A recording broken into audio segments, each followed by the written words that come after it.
which means I'm in the chat. Alright, folks. Welcome to another episode of High Strategy with me, your friend.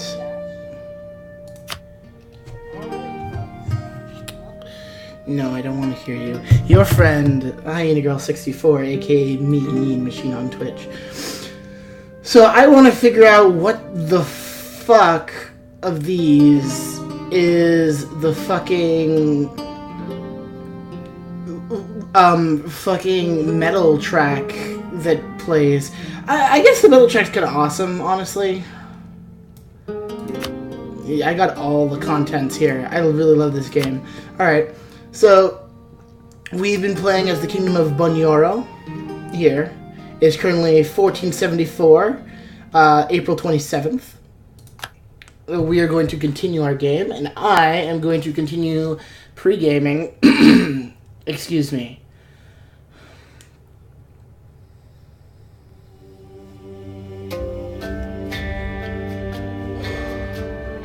I love this game so much.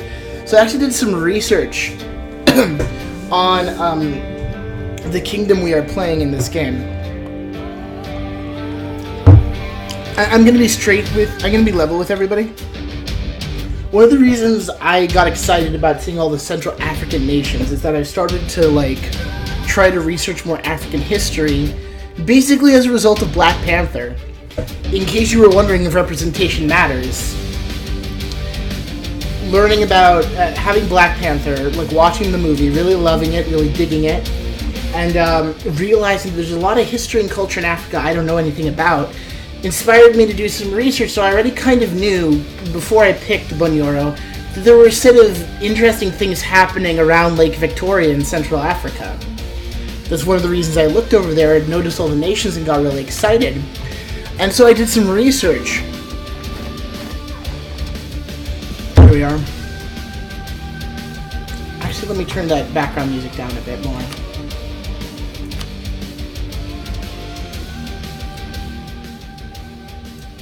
There we go. So I actually did some research on the nations of the area, at least of Bunyoro, the nation we are playing. So what happened is,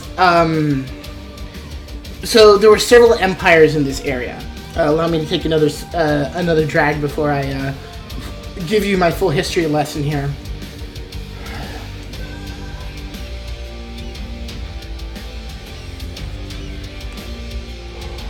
So this area today is Uganda. And of course recognize Rwanda because of recent news out of Rwanda. Well, not too recent anymore. But basically, this area of Africa used to be ruled a long time ago. I've heard variant sources of when. Part of the problem is that Africa didn't develop writing until much later, sometime after the birth of Christ, during the Common Era, as it's now called. A lot of African nations didn't really have writing, and so most of our accounts of them either come from are of North Africa and come from Arab visitors like Ibn Battuta, and our accounts for the area around here mostly come through oral history, because that's the main way history has been passed down in Africa for a long, long time. And so I don't know exactly when, and I've heard conflicting accounts, but based on the account that Europa Universalis 4 here seems to be following, which is close to the Wikipedia account.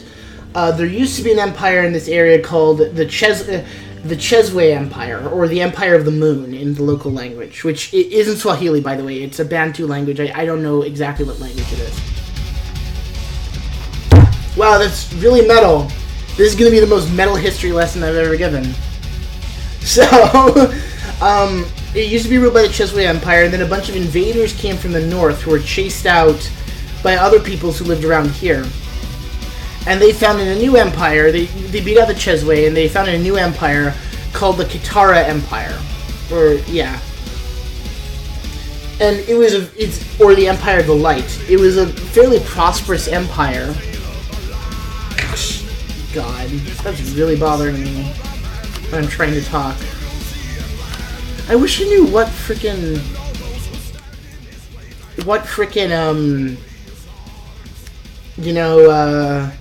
DLC that was, so I could remove it. I'll have to look it up for next time. So they founded the Kitara Empire. It lasted for a while, but then it kind of fall apart into these warring nations around here, who were all successor kingdoms arguing about who actually was the Kitara Empire now. Not to Roman successor kingdoms, Alexander the Great successor kingdom, stuff like that. So Bunyoro here, and this in Buganda, like this area. So Bunyoro today, there is still actually a king of Bunyoro, although now it's called Bunyoro-Kitara, so I guess we see who got claim to the title, or one of who got claim to the title. They might still be arguing about that, I don't know.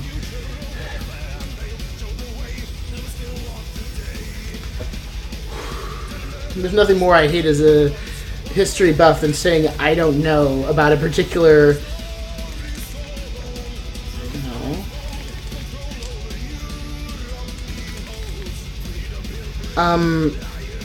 There's nothing I hate more as a history person than not knowing whether a conflict still exists or whether, how that history exactly ties in.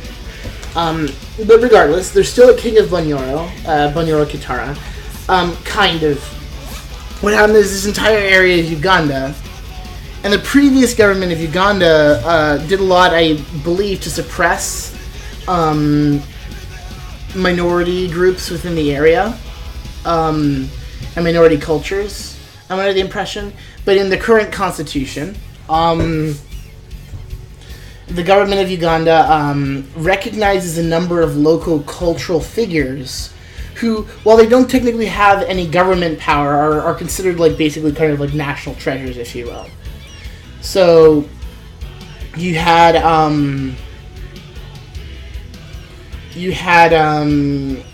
for example, in this area, there was a king of Bunyoro-Kitara, and so this person was made kind of like, they're still considered the king of Bunyoro-Kitara, but they're really just completely cultural. They're just a local figure, basically, that doesn't have any real government power, as I understand it, beyond the power to influence people. And so they still exist. So basically, if we finish conquering the things I'm planning to conquer here,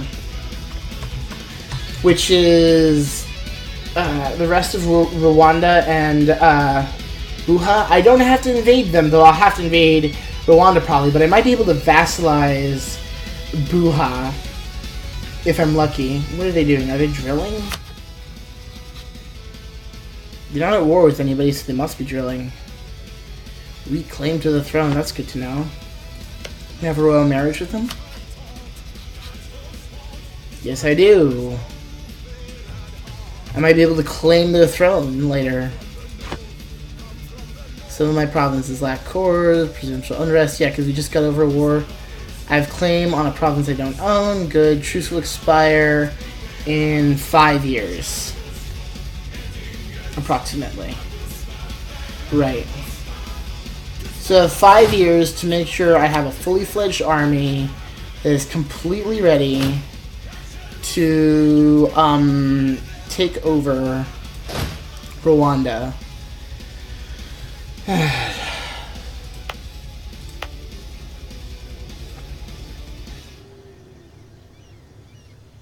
So, yeah, recruit regiment. So we're going to get some more cavalry around here, I think. Do we have the money for them? How much are we making? Oh, we have plenty.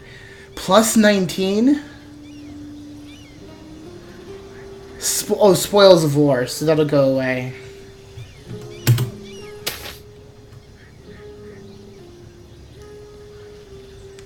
Majesty the Queen is, of course, a constant companion, good advisor in her own right. However, apart from the role, our Queen is also a representative of the Crown to the Mahdi House and vice versa. At times, this is not an arrangement without benefits. Today, Kahinju seems very pleased to announce that has decided to show its support for the throne and the union of Nyabango I and Kanju. And union benefits us both. We must avoid indebting ourselves to the Mahdi family. So we can either take their money, or we can refuse it. Yeah, I'd like to avoid expectations of reciprocity.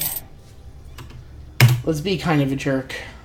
Well, I mean, I don't need the help, right? Like, I actually don't need it. I have plenty of money right now. Yeah, +1. And this guy will... Okay, you cost 10 ducats to... you cost 10 ducats to make base maintenance of 0.5. I can afford that. Barely. Are we currently at full support or not? We are at low maintenance right now. Okay. Low war exhaustion. Yeah, the last war went pretty well for us, didn't it? I seem to recall that it did. Alright.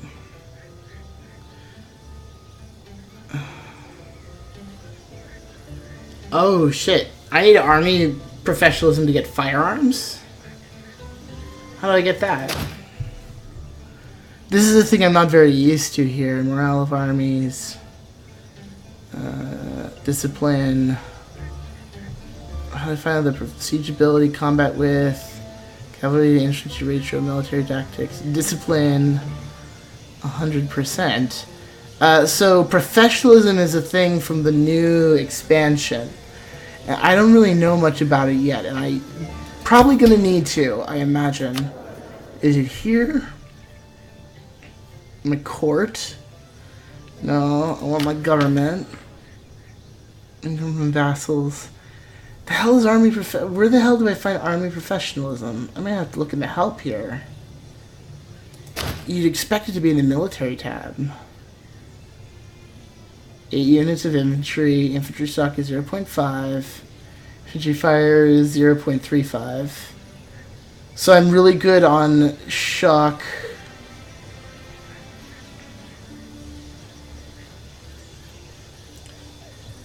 How much damage your troops only deal in the fire phase of combat. So a lot in the shock phase, not a lot in the fire phase. It's pretty normal.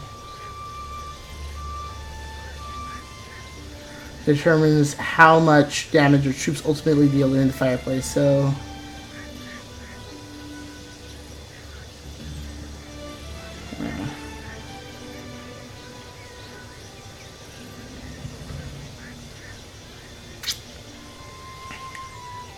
here we go. Army professionalism is how dependent your country is on mercenary professional armies. It increases by drilling units or recruiting generals, but decreases if you recruit mercenaries.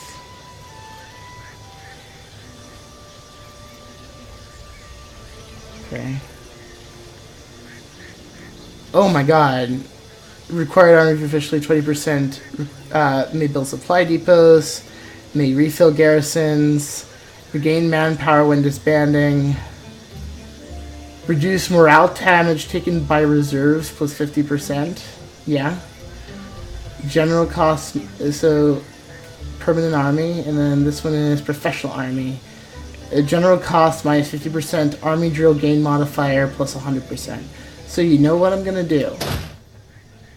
We are not going to make the army cheap, unfortunately. We're going to have to make the army expensive. Can I actually afford to keep my army running constantly?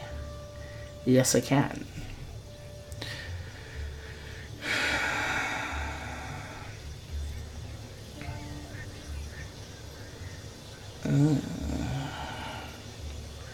So that could allow us to get firearm regiments, and the reward would be army drill gain plus 40%. It makes my to end the game I have elite regiments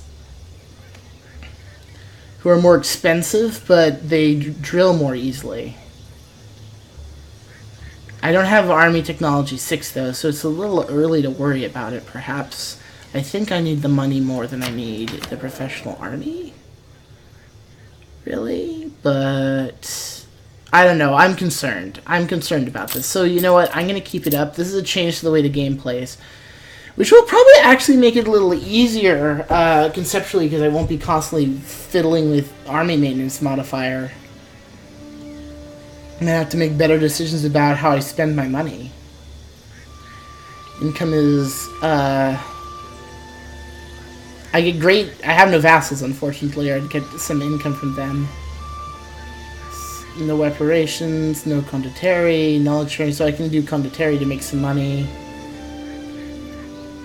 I can take a loan. I can reduce army maintenance, like I said, but I think I want the professionalism.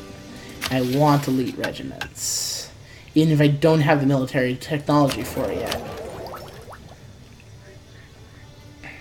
But I'm not really having a money problem right now at all. Right, and I can't... I mean, I'm gonna have one if I keep it like this, but I don't need to keep it like this either. And I suppose we do have a bit of a chance of rebels rising up here, so we might as well until we have this core.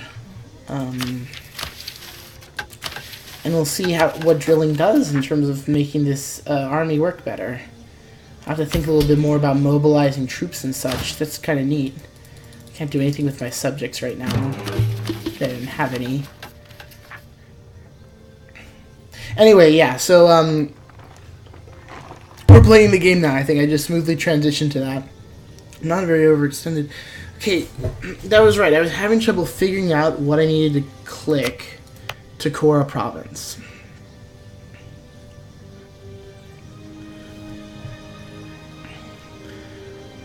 Construction cost, construction time. Notice this province isn't held by any estate. There's no buildings I can really build per se. That's one of the reasons I'm not worried about money right now.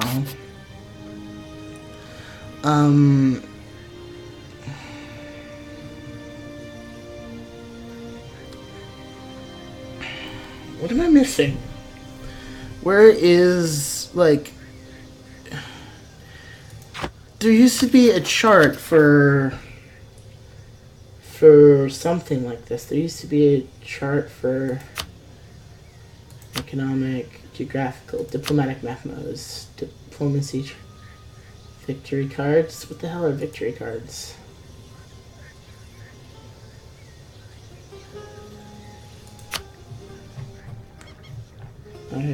Whatever.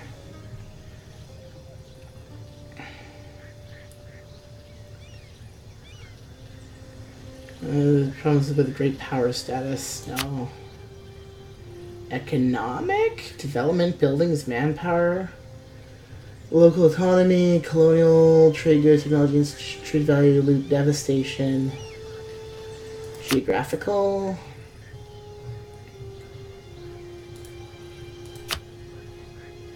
Yeah, so Nicor is part of this. These territories are parts of states I own. So I want to colonize there, and I want to occupy there. Supply limit, winters, climate. Wait, what type of winter they are usually experiencing? No winters. And tropical. Assisting terrain, regions, areas.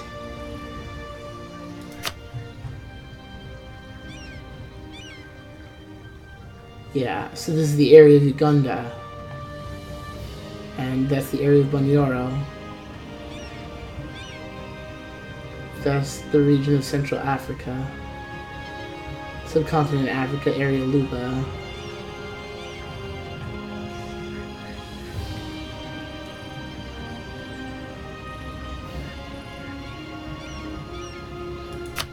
Where colonial states and trade companies can form all along the coasts. Okay. Fort limit, supply limit, technology unrest, institutions culture. I don't really... So all of these are the same culture now. Because I culturally converted that one...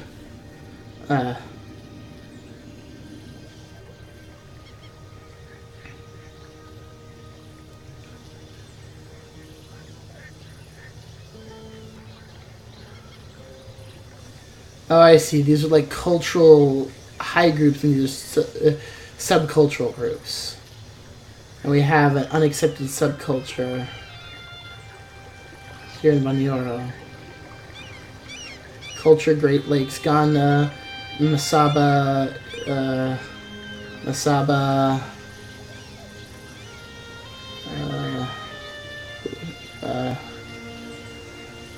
Culture, Great Lakes, Rwandan, Great Lakes, Ganda.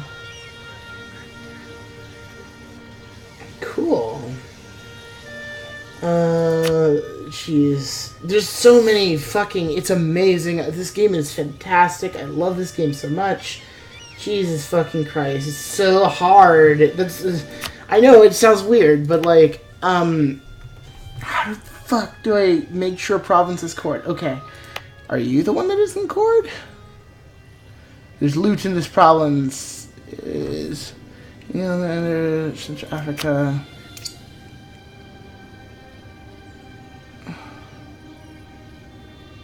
Busoga is not one of our core provinces, is it? So it's this province is the problem.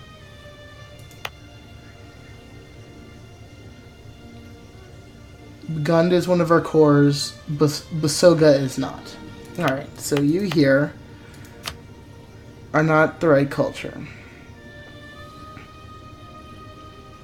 Increase autonomy, decrease autonomy... It's still devastated from the war.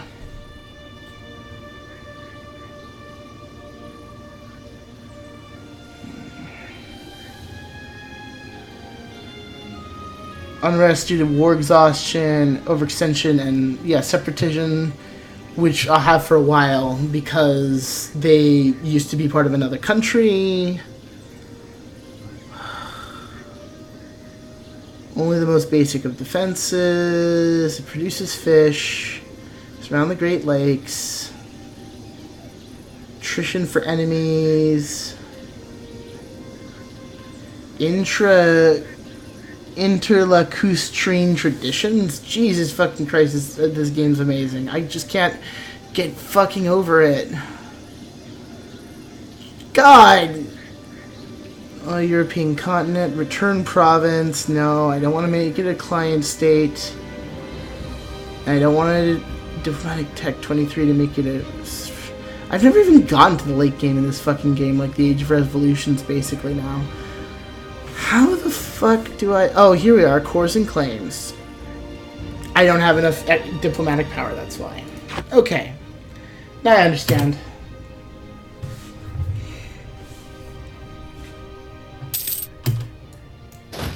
So we're going to let them heal up their morale and rest a bit. And we're going to start them drilling.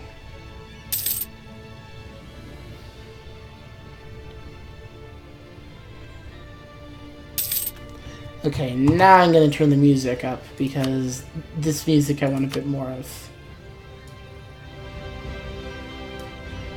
Yeah.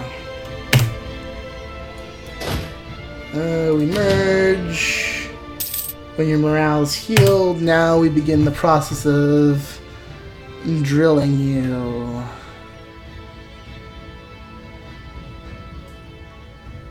An army gets low morale and requires full maintenance costs. Non-mercenary regiments gain army drill and contribute to army professionalism while drilling. Based on its current share of our force limit drilling, this army gives 1 professionalism per year and a chance of a skill increase for our general. Then we're going to have them drilling. We're going to have an amazing, highly professional army in which to beat our enemies. And now I can make you a core. System stability and extension tab. Right. We have a claim, but we also have war exhaustion. So if I waited a bit, then it would cost less. But I'd rather do it now. Yeah, it's 9 development. The more developed the provinces, the harder it is to make it a core. So, I actually have some somewhat well-developed provinces here. What are our neighbors like? You're pretty developed.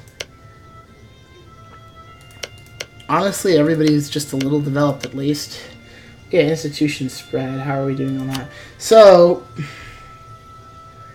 yeah, currently they're slowly learning feudalism from us.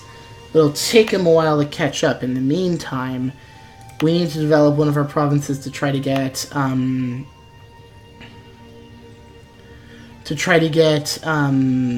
fucking the Renaissance going in our lands. I think I'm gonna do it here, just because I want more developed provinces in general. This one's really out of the way, very underdeveloped. It has the same culture as us. Like, these guys have a slightly different culture that we don't entirely accept. In the same culture group as the primary culture. Pact modifier, local sailors modifier. Geez, sailors even. Alright, right, because we can build ships here if we really wanted to, not that we do.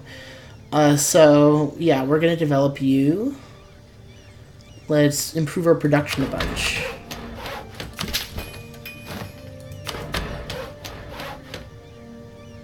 Complete one more mission. Expand. Alright, we got more tax, production, and manpower in Bunyoro, and we got less to our construction costs. So, oh, nice. So now we can more cheaply develop Bunyoro if we wanted to. Renaissance is 0%. Renaissance is 5% already from what we just did. Because it is greater than the base tax and manpower combined. At some point we need to grow that. You don't want us... So this is one of our production provinces then. That should get us more money as well. Monthly balance is plus 0.1. Well, I'm fine with that, honestly. I'll have to be. You're cheaper to upgrade right now, so we're going to upgrade you a bit. We're going to have to spend a lot of our income on development here. Because we need an advantage over these guys. These guys have 6, 14, 23, 44, 52, 62 total development. We have 9, 40, 49,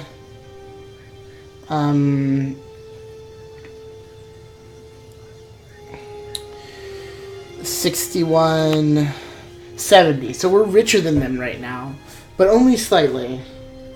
That's almost entirely due to the fact that we developed very quickly. We developed a hell of a lot in order to get feudalism going here. So here we're 40. We get maximum manpower plus 250. You know, like, our max is 250 higher because of this one province. Local goods produced plus 0.2. Low shipbuilding time negative 1.0. And tax. Local recruitment time minus 1. And then we can exploit for money too. I forgot about that.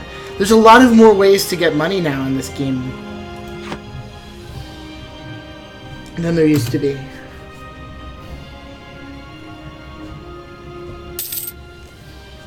Alright.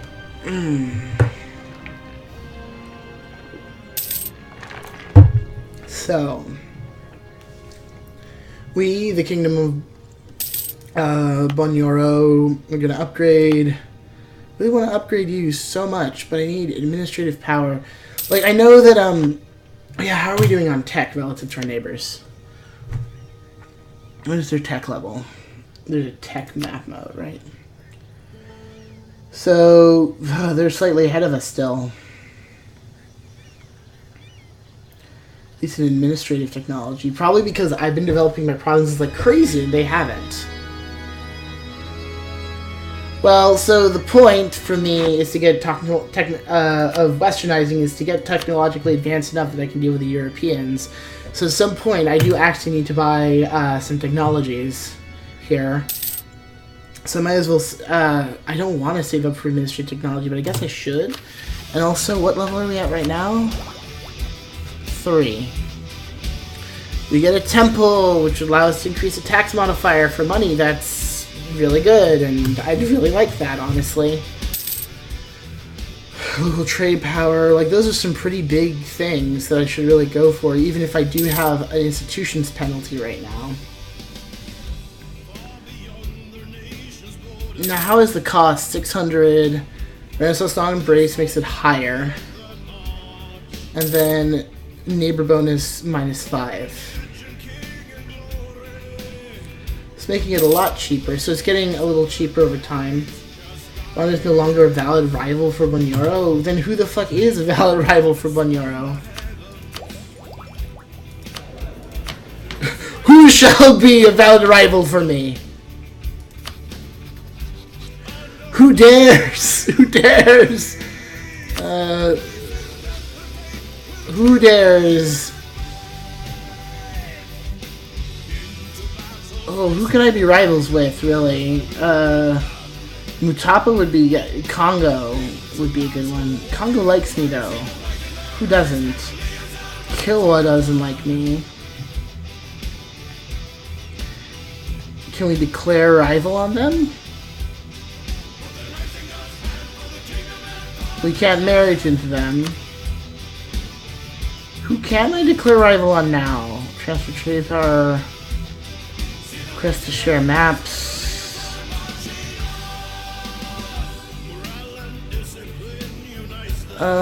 You like me a lot. We're in an alliance for all this other stuff.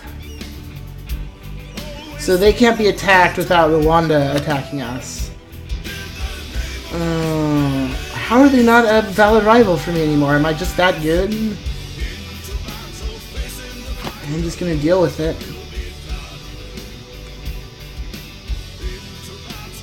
I'm not seeing any bad things as a result of you have an invalid rival. Paid off. Too few rivals. Here we go.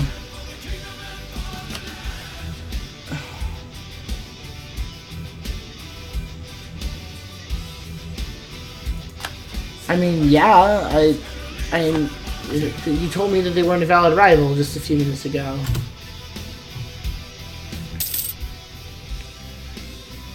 So we're diplomacying our way up here.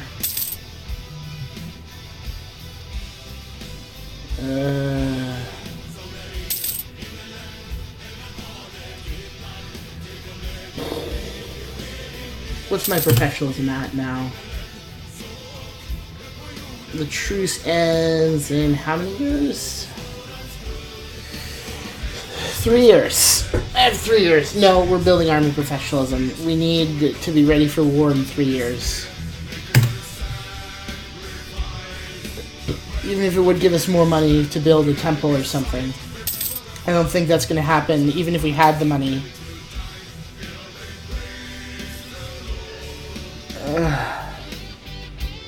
There's a political crisis. We could take a stability hit. Stability hits are fixable, but not very fixable. They lose legitimacy.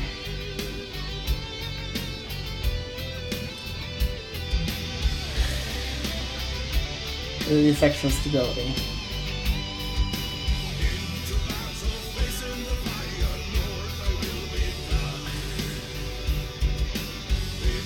So that gives me tax. That gives me... This isn't giving me tax at all, so I'm gonna take the hit to legitimacy. It didn't even hurt that much.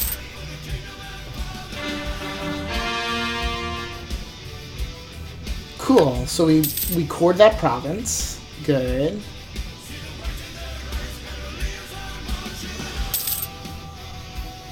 Got some provincial unrest going on, but we'll be fine. What's our army professionalism at?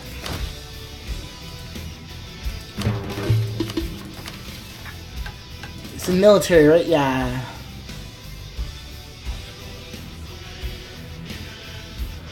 Wait, how much is it though? Oh, 1.79, okay. And we gotta drill for years if we want to do this. But it's worth it.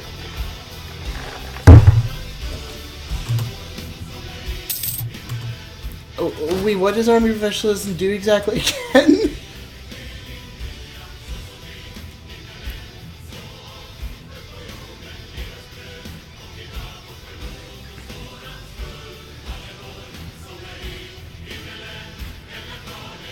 So it doesn't really go down.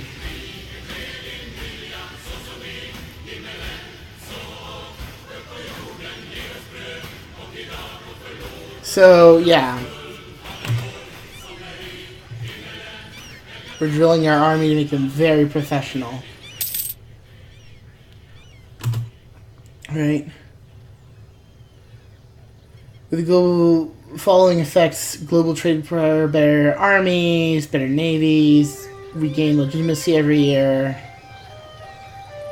And we gain, if we have at least 50 power projection, we get +1 to everything. How do we gain it? Enter a war against your rivals, take their provinces or vassalize them, humiliate them, support rebels in their lands, and embargo their merchants. Okay. Well, how about we gain some of that? How about we embargo your merchants? How about we fuck with you? And give you a good reason to declare war on me, though.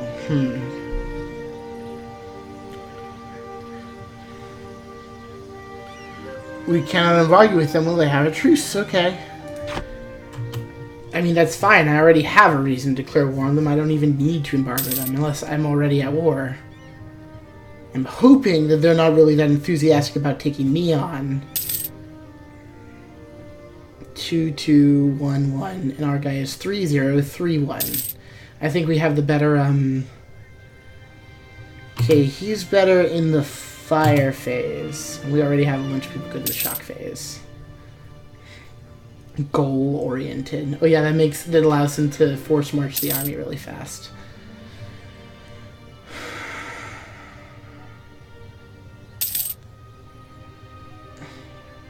So we're slowly losing our power protection anyway, because we haven't fucked with these guys enough for a while. But we do have a truce. We have our truce. So I guess this is a reason why not to just go to war with your rivals all the time, so you can exploit them for other kinds of resources. Right. Let's see if we can upgrade. No, we're going for administrative technology. That's right.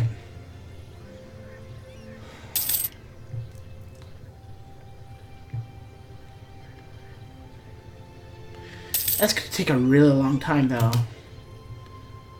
He has a good administrative skill, though. He has a really good diplomatic skill. And our royal marriages. The military skill of our best general. We can have another leader. That's right. We're holding off on him for now.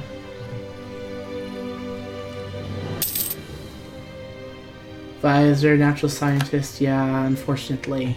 We don't have space for advisors right now. Yep, we want advisors. We need money for that.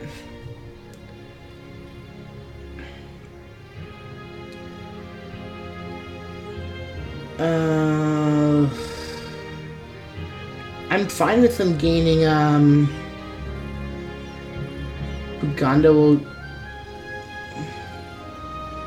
Ooh, that'll make the merchants very important.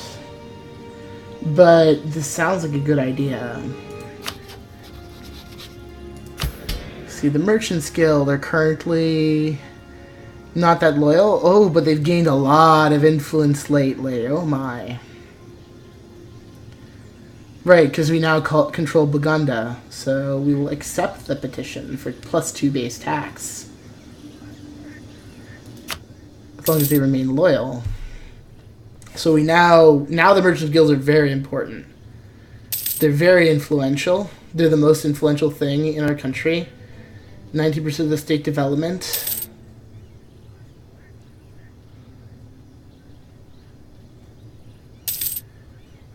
Yeah. And it also makes Buganda cheaper to develop, which is very good for us because we want to develop it a lot. Oh, God. Oh, we lost conquest, huh? Well, we can gain it back. Do we have... We should... Wait. Why are all our merchants here? Go build a spy network.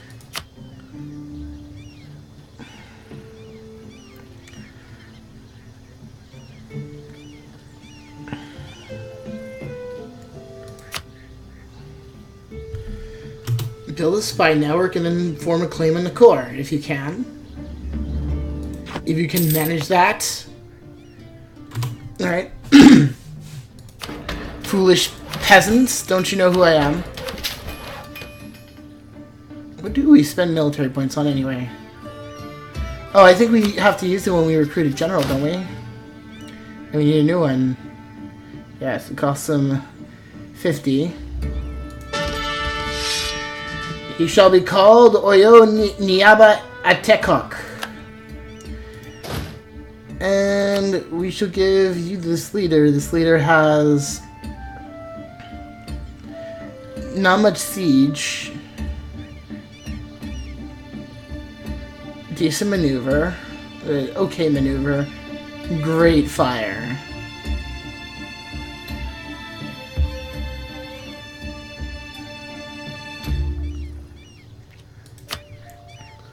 We don't have basically any fire value here.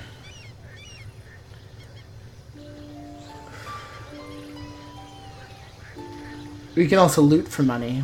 Think about that. And then you keep drilling. Drilling. And we are going to keep spending military and diplomatic points over here.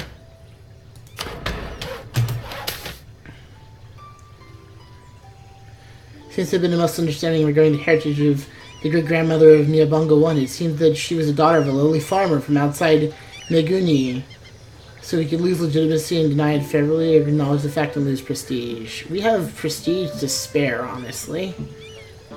We do not have legitimacy to spare. Armies...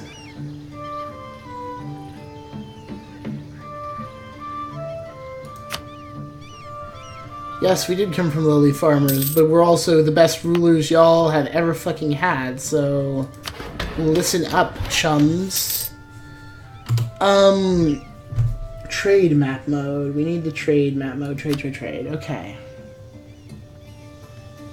Yeah, I mean, you have nothing better than that, and nothing is going over there, but stuff is going down here.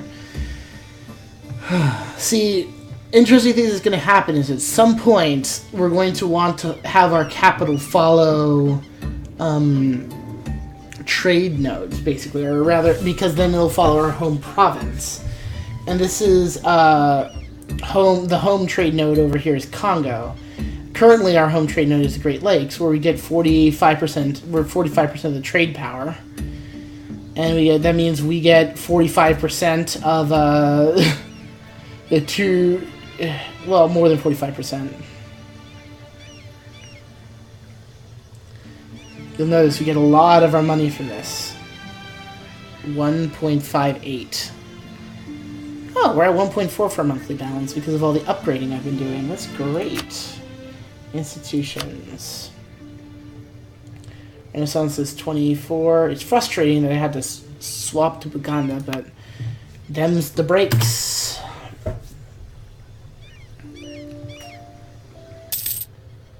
These are going to be highly developed provinces that are very, very wealthy. Like, it's a nice kind of win-win. You often kind of have to, in this game, you often end up in a situation where you kind of have to, when you're playing a non-European faction, where you kind of have to sit on a province and just develop it a bunch.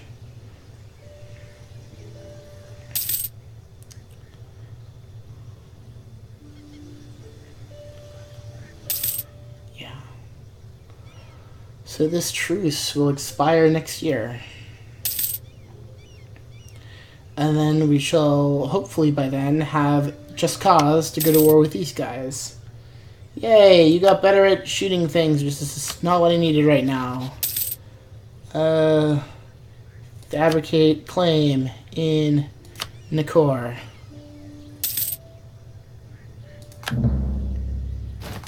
Okay. We'll send another person there for counter-espionage, because we literally have no other neighbors.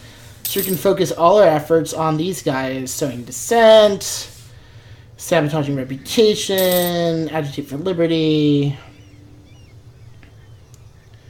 Good. We can now declare war on them. Which means we stop our army from drilling over here. We wait a little bit.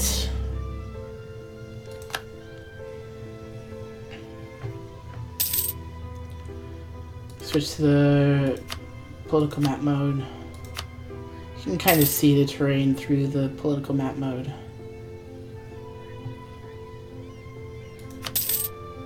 Usually play in this mode. Alright, it is now time.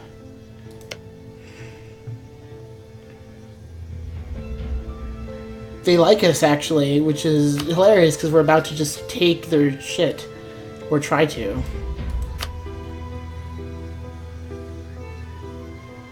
Oh, we'll lose stability, though. Because we have a marriage to them.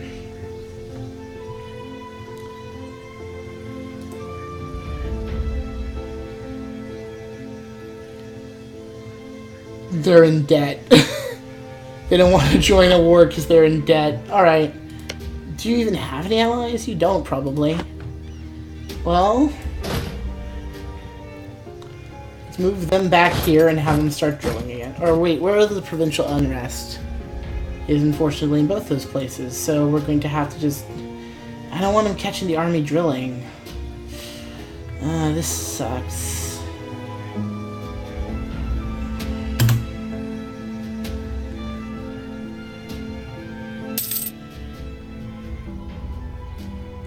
Well, my relations with them are alright still, despite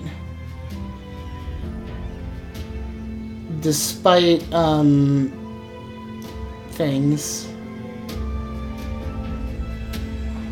Mostly because of the royal marriage. So, as long as the royal marriage is keeping them safe, it's also keeping us safe. So, I actually want to notify on you, don't I? How do I do that again? I can set up whatever notifications I want. Notifications.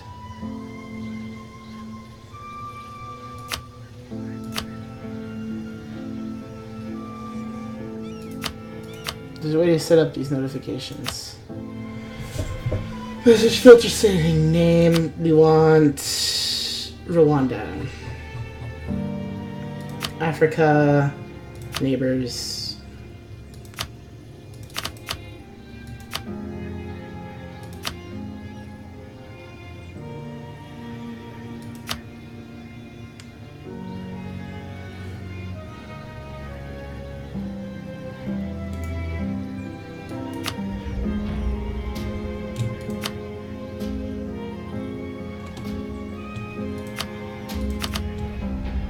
I'm gonna try to do this.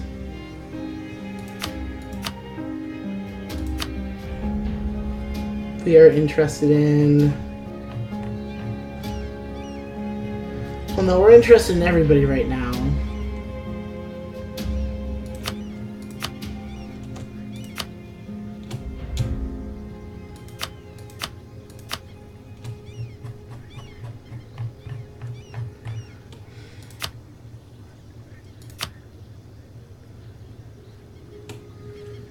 We want neighbors, Africa,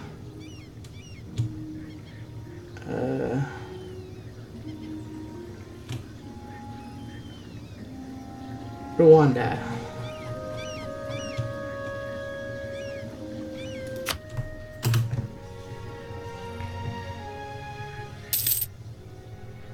I think that'll do it.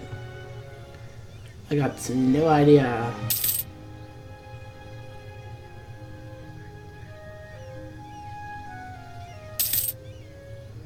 The rebel factions.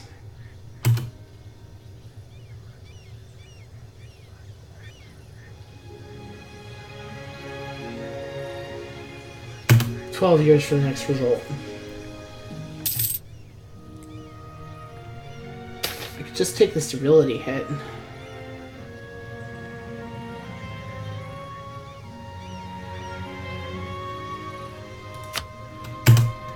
Yeah, I think I'm gonna have to take the stability hit.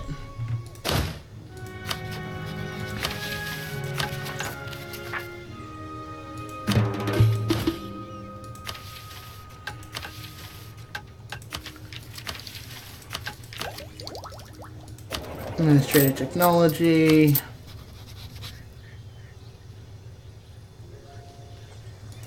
What I don't want now, I'm looking for fucking stability.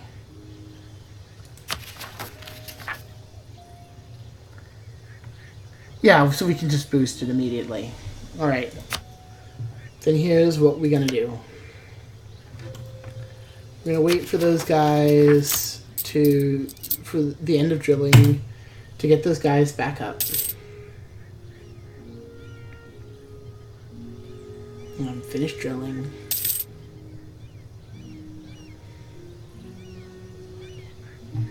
We'll just take the stability hit. Our ally won't join us, but we'll go directly to war with them and hope that we can beat them out now. I think we can. We outnumber them. Cool. So, this means now we are going to declare war. Declare war. We're going to take Nakor. They have an ally now. Oh dear. Is that little guy? That could cause a problem.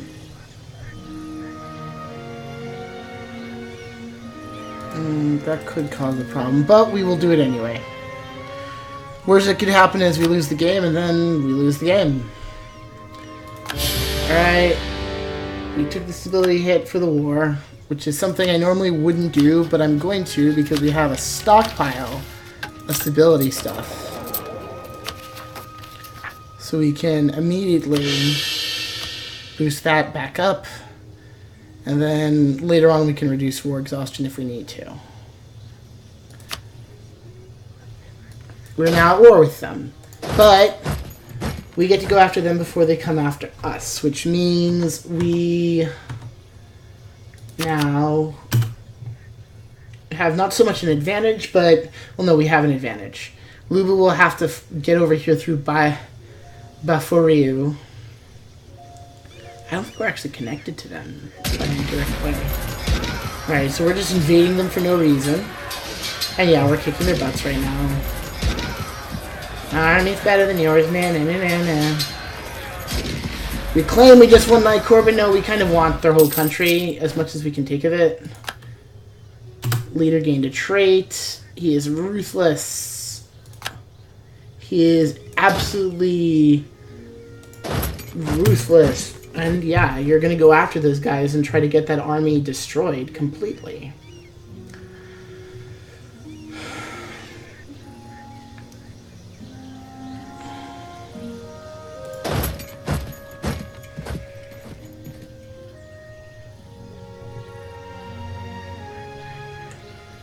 So what we're going to do is siege down, because they can't walk anywhere else. We're going to siege down this one. Attrition tropical due to siege.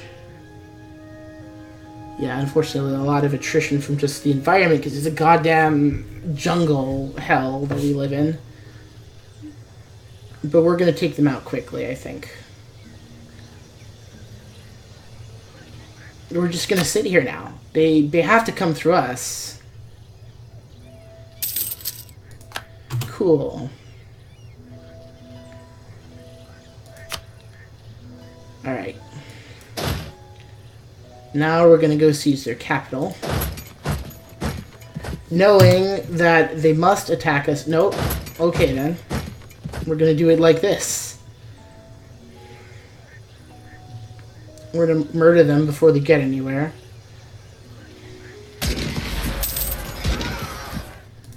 And now we're gonna go for their capital. Oh, oh dear.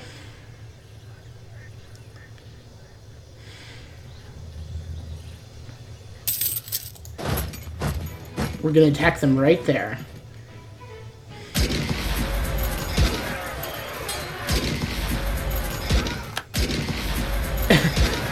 And then we're just gonna murder their troops completely. We're gonna capture this little place, maybe take them out of the war early.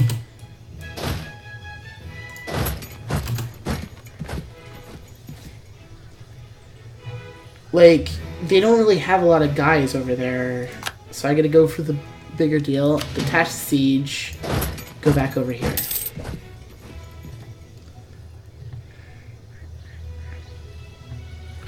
Oh ho ho, you thought yourself so smart, you did. Well, well. Her. So, they thought themselves smart. And then they just abandoned their allies right here in this fucking place. Just fucking abandoned them.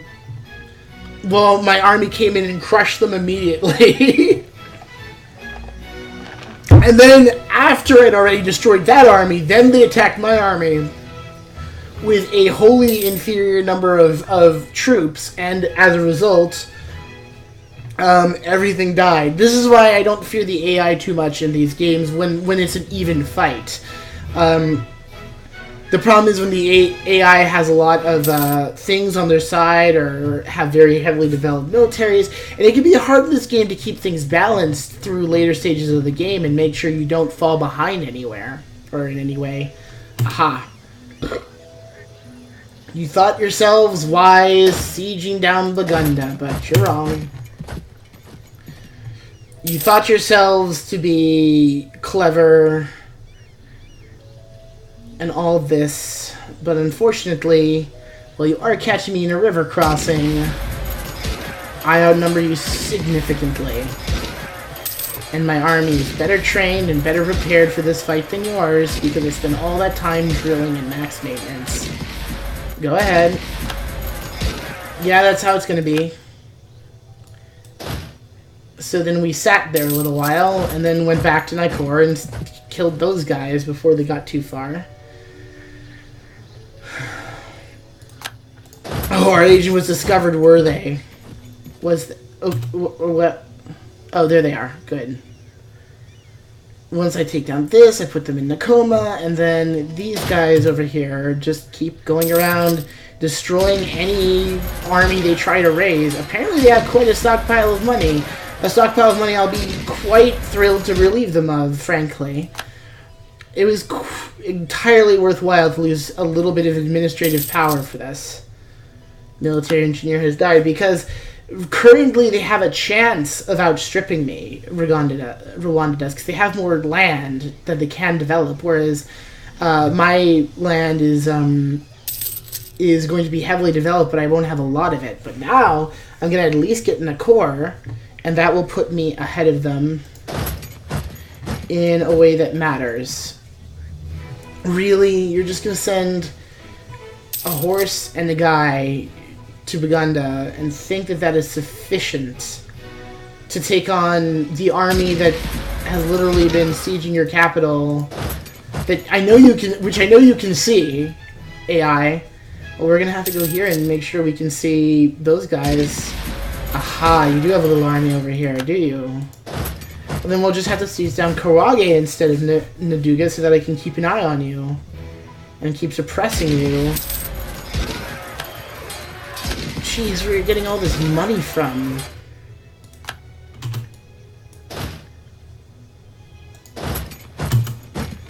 Where are you getting all these money and men from? Well, you're gonna force me to chase you, are you?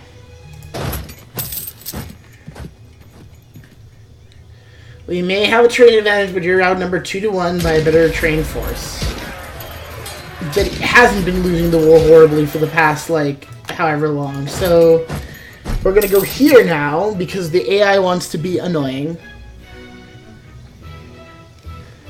Once we seize down Luba here... Oh my god. Really? Where are they all coming from? If this were me, like, I'd be dead by now. Are they just... They're just violating these guys' territory, aren't they? Well, I can keep pushing you down for as long as you set them up. My manpower's fine. I don't have war exhaustion. My ally is not about to die. I am starting to wear a little thin, though. We're gonna have to go here and rest. And try to rebuild our manpower somehow. They got a lot of guys. Where'd they get all those guys from? Okay, now they're sieging my capital with a fucking massive army out of nowhere that just popped up over the past few days. Or past few months, really. And they outnumber me? How is that?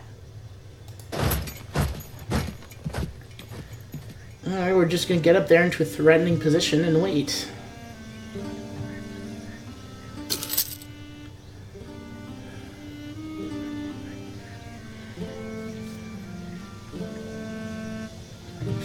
This fucking game sometimes. The AI cheats like hell.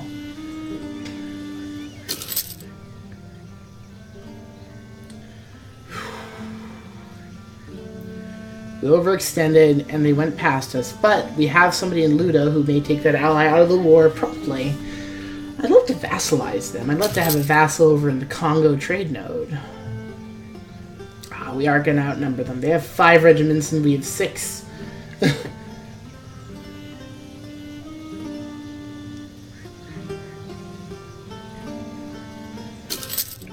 My fort is not going... The siege is not going well over there.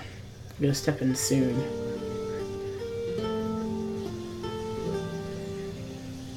Next month. We're just going to have to go at them with that and hope for the best. With a terrain disadvantage, this might not go in my favor, but I think I have a better general than theirs. I definitely have more guys, more army professionalism, and fetishism stuff and all that. But we're going to have to let our army rest and just try to rebuild our forces a bit.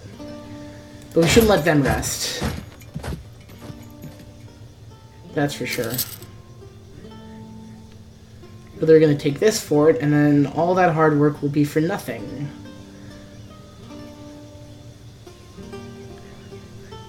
Yeah, there they are, immediately rebuilding everything. And if nothing happened. Oh, well, that works.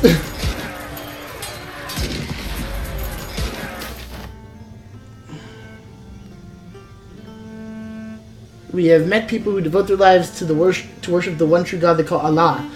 They live by the decree given to them by their prophets, the greatest of which went by the name Muhammad. We have been told that to be a true servant of God, one must adhere to the 5 pillars: faith, prayer, charity, fasting, and pilgrimage to Mecca. They have shared with us a scripture, the Quran, which apparently holds the final unaltered revelation of God. We will have a closer look at this. Okay. Spy Master, Grand Captain, that's all fine. Siege. Well, if they're in the war now, I'll leave this fucking place to you and I'm gonna go for the actual province I'm trying to get. And also kill him.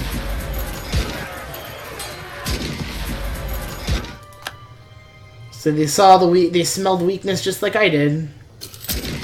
They are our allies. So we just walked through them to Nightcore.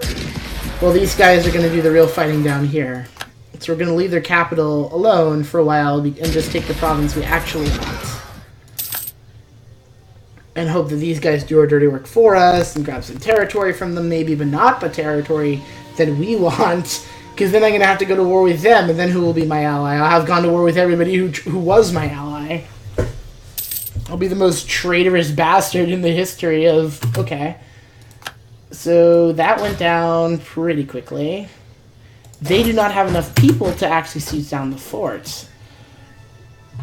I missed that. So we're going to have to send the rest of our people in to help them out. That's what happened. So they can't siege it down anymore, but it's stuck where it is. And then we got to fight some indigenous people on the way who don't like us passing through their land with guns and stuff. Pretty sizable number of them at that. We merge again, and we siege down Luba and try to get a separate peace with them. Unfortunately, once they siege them down and declare peace and seize some territory, that's gonna leave us in this war alone. We're not joined in the war. They're having, like, there's 2 wars going on against them right now. One that was declared by us and was declared by this guy. And that's why we had to take Nicor, is because otherwise they might take it first, and then we lost the whole reason we went to war in the first place, was get that province. The state has lived off the contribution of the nobles for a long period of time. Now the country is doing well, so the nobility is eager to get their cut of the cake. Alright, here, some money. That sounds like cut of the cake to me. Average drill, 5.21. So I'm guessing if the army gets wiped out, we lose a bunch of, like, drill power. Game's so funky. Your war exhaustion is high, yes. Yes. War exhaustion is high. It was high. It's not high anymore. This war is wonderful. We're all happy about it. Although citizens are encouraged to show trust and good faith in their exchanges, the reality in many nations is that it's a risk people cannot afford to take. This, however, is not the case in Bunyoro. We have successfully stamped out corruption on so many levels in society. People not only trust officials to do their job without the extra help of a bribe, but they also trust each other more in general exchanges. All in accordance with Fetish's teaching, the state cost of maintaining the state goes down, and we end up with a bunch more money.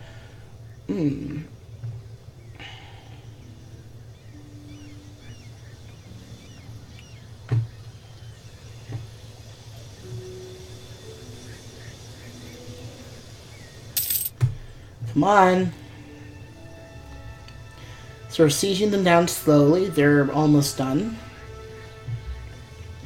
And when we take them out, we may be able to sue them for peace. Oh dear. So they've occupied Naduga here. That's bad. Because...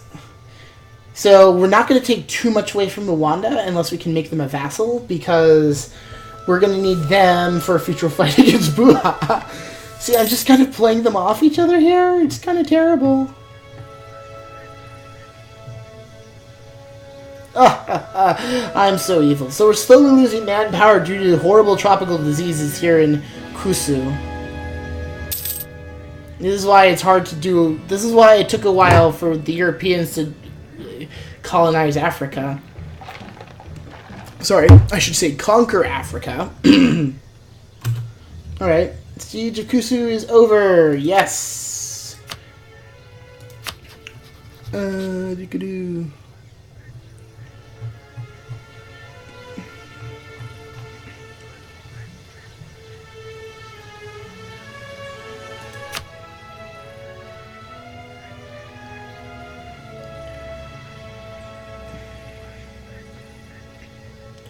We are negotiating on behalf of our entire nation, and they are merely negotiating for ourselves. So, we're going to demand things of you. We want you to become our vassal. That's not what we want. At least, of course, and all treaties. Cannot make Luba a subject in demand for vassalization and war reparations at the same time. Okay. Yeah, we don't want war reparations. We want you to be our vassal. And demand war reparations at the same time. I'm not demanding war reparations, am I? Clear offer. You become my vassal.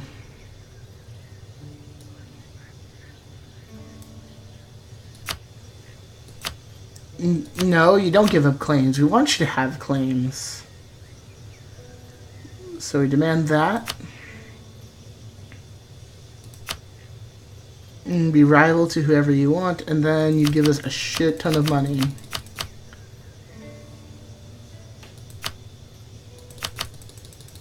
As much money as you have.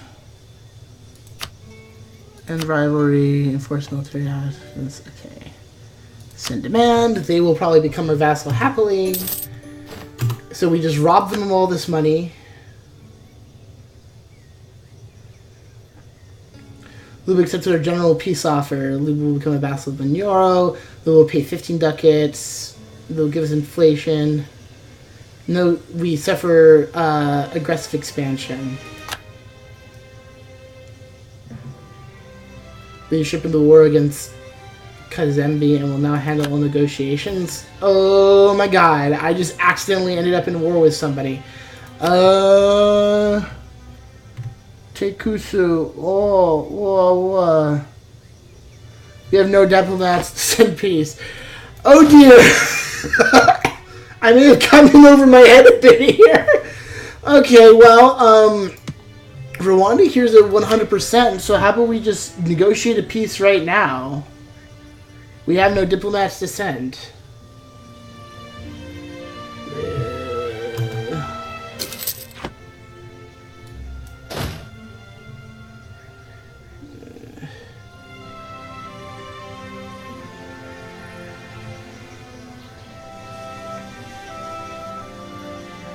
Yeah, so we're giving them time to rebuild their military so that they can win this war.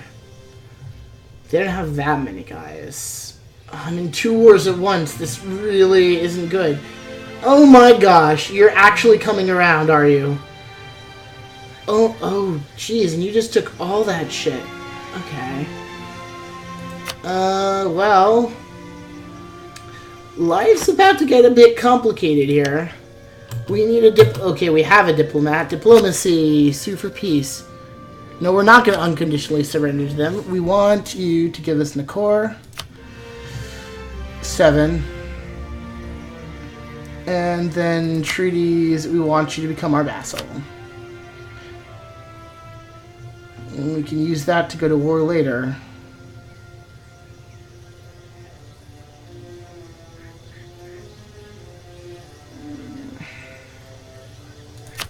And a shit ton of money. Why are we losing money? Oh, because the army's rebuilding.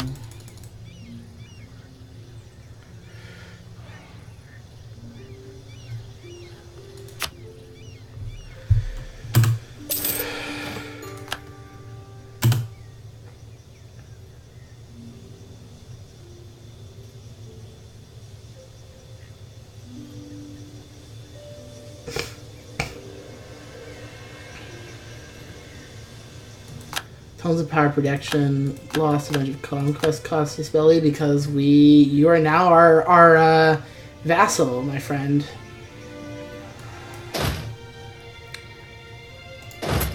No, we're gonna actually stay here. I'm sorry, we are going to stay here. You like us. Can I ask for military access? A call to arms. They will say yes.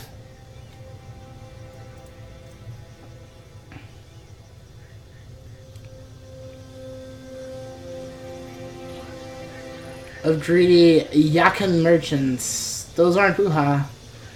That they claim are using unfair advantages to outcompete local businesses. They demand that we step in to limit the influence of foreign traders on the area and reaffirm the privileges of our own merchants in the area. So, reduce... make them unhappy and lose a bunch of stuff, lose trade power. I'd rather lose goods produced for a little while, for a year, or for 10 years, and have them hate me. And have less unrest, because unrest is going to be a problem at some point. We fulfilled the mission. Acquired subjects. One or more of your subjects with high liberty desire.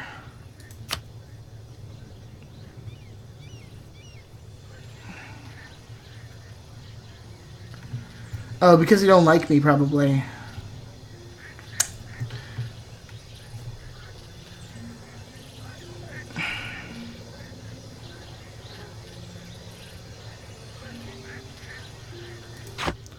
So we better make Rwanda like us, huh? Stop building a spy network. Stop counter-espionage. We are friends now, you see. We are friends. Yes, friends.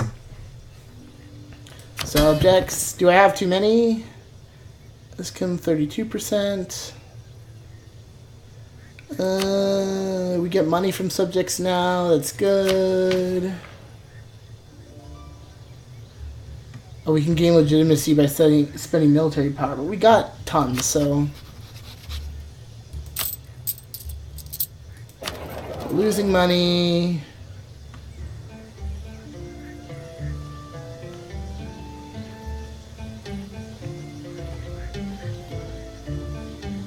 What does mercantilism do again?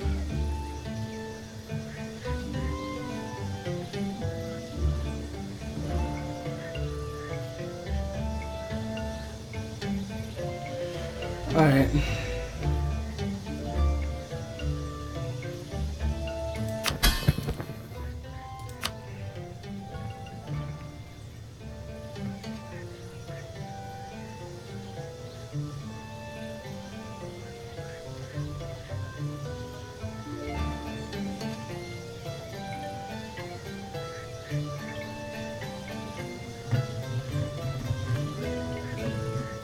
This prestige.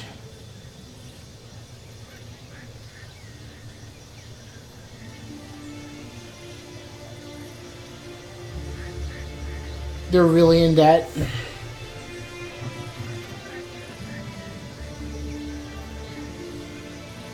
We can make them more technologically powerful.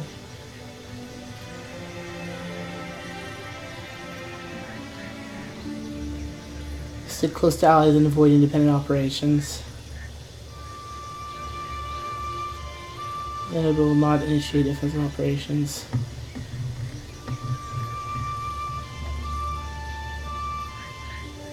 Yeah, I want you to be supportive. They have no military though for a while, so you should be made a core, even if that makes things take longer.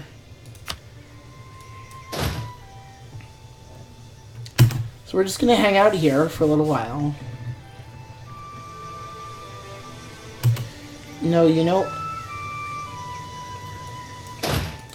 know what? No, you need to stick close to me. Your boys need to stick close to me, subjects.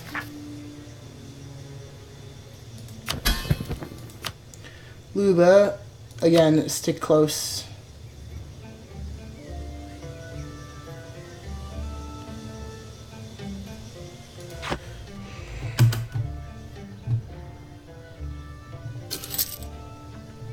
Okay, we have you. We have a diplomat.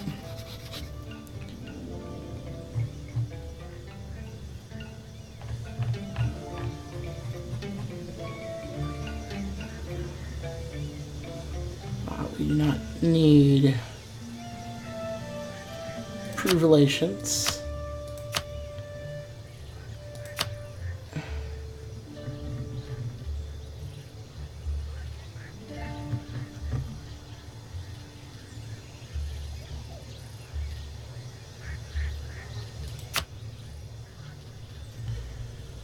Alright, we got in royal marriage. Newbie Best for at least 10 years. They need to really like us. Okay. We're already in a royal marriage with Rwanda. Hey, look, it's not my fault you lost to them in a war. That's your fault.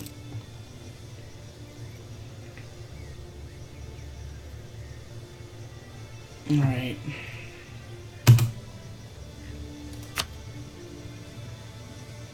What do they think of us?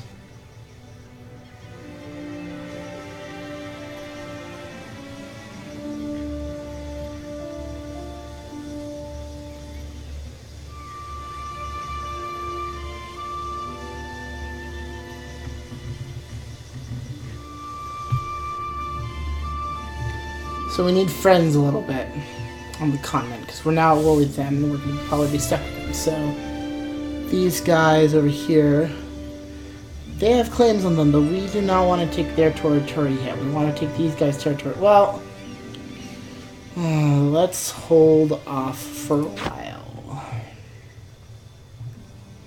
No.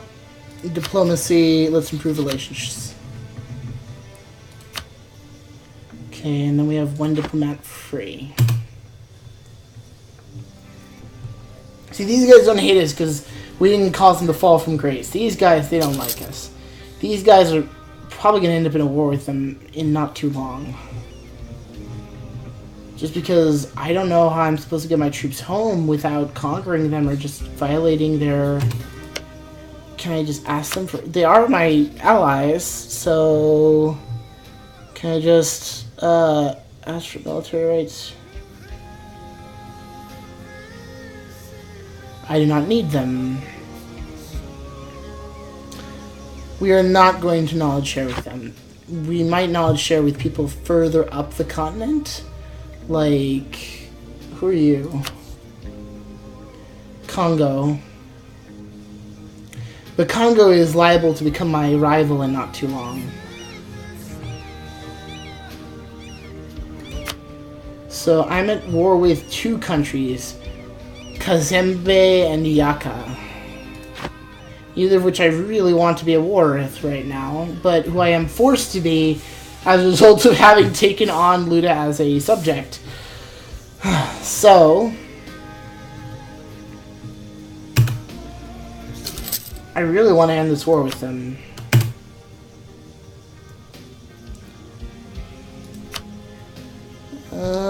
I just want a white peace.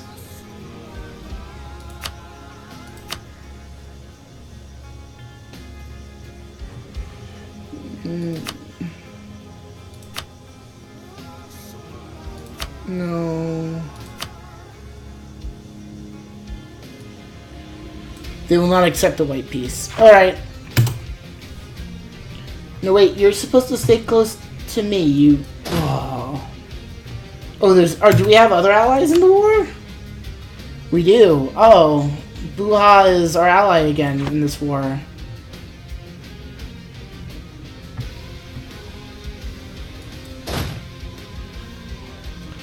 Oh, that's good. Oh my. I kind of missed that. That's not good.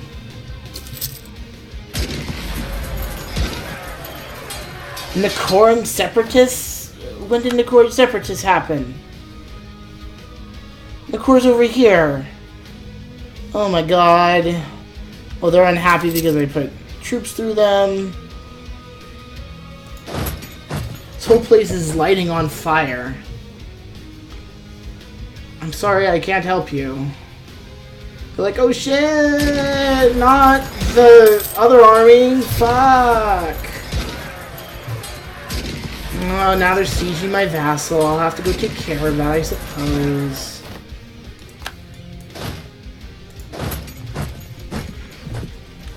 Oh, we're just gonna be passing through... Okay, we're going to Rwanda. Barogan separatists. Handle them. How can I do it? Harsh treatment.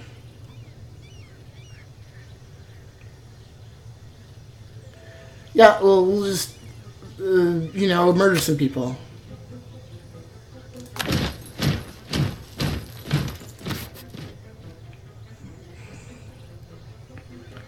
We're just gonna, like, fucking murder everyone who disagrees with us here.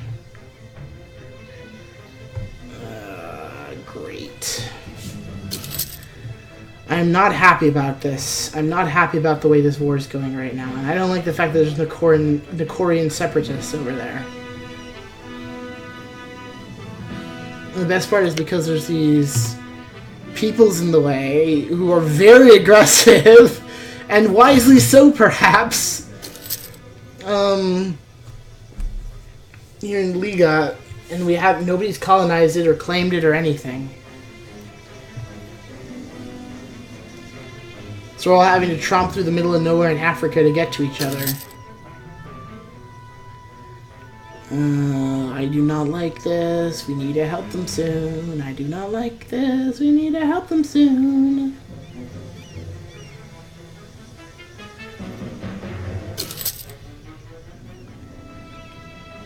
Or we need to help them.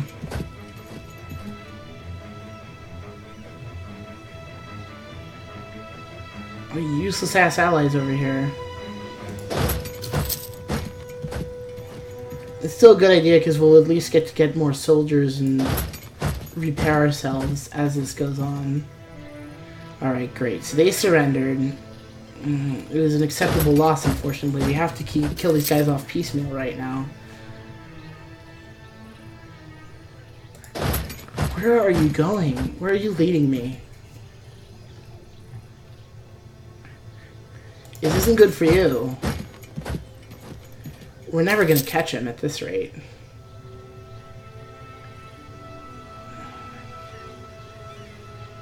But we can at least drive him into the middle of nowhere where he's going to have to fight assholes. Local autonomy.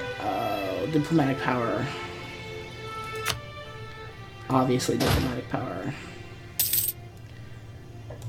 That's right, you go out there and you die to a bunch of those indigenous peoples. They will fuck you up. You will get fucked up by them. I'm gonna go liberate my vassal here. Oh my god, we have allies over here too. Treason! Something like we must punish the traitor and conduct our own survey.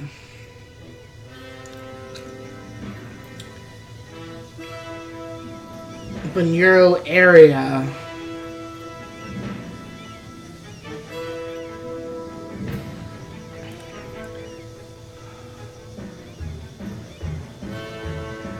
Those. Oh my god. No.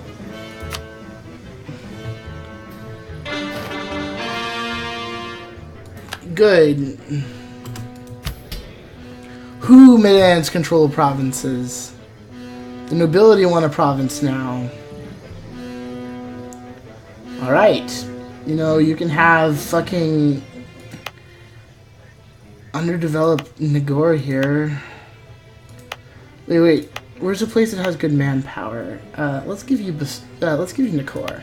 That's right, you're good on marches and stuff, and that's one of the main approaches, so... State... Go to the nobility. You happy now? You're happy now. Where are the Pagundu?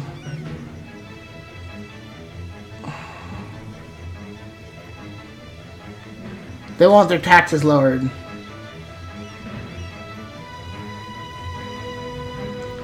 No. I'd rather have... Oh my god. Everybody's complaining about the taxes because of war. Like, they don't want to pay they don't want to pay for this war. No, or won't pay for this war. Whatever. No, King of Bunoyor, we ain't gonna pay for this war, etc. And I'm gonna go suppress their fucking butts because I am the horrible dictator of this country, blah blah blah. Welcome to horrible history, horrible. I am dictator of fucking I'm not technically the dictator. Technically, I am Queen of Bunyora. Well, I mean, my monarch's a king, but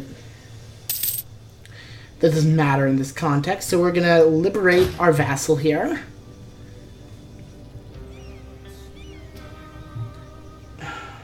They're just gonna go. The Nagoran separatists are just gonna go out here and die in the fucking mountains for a while. He's like running a real country.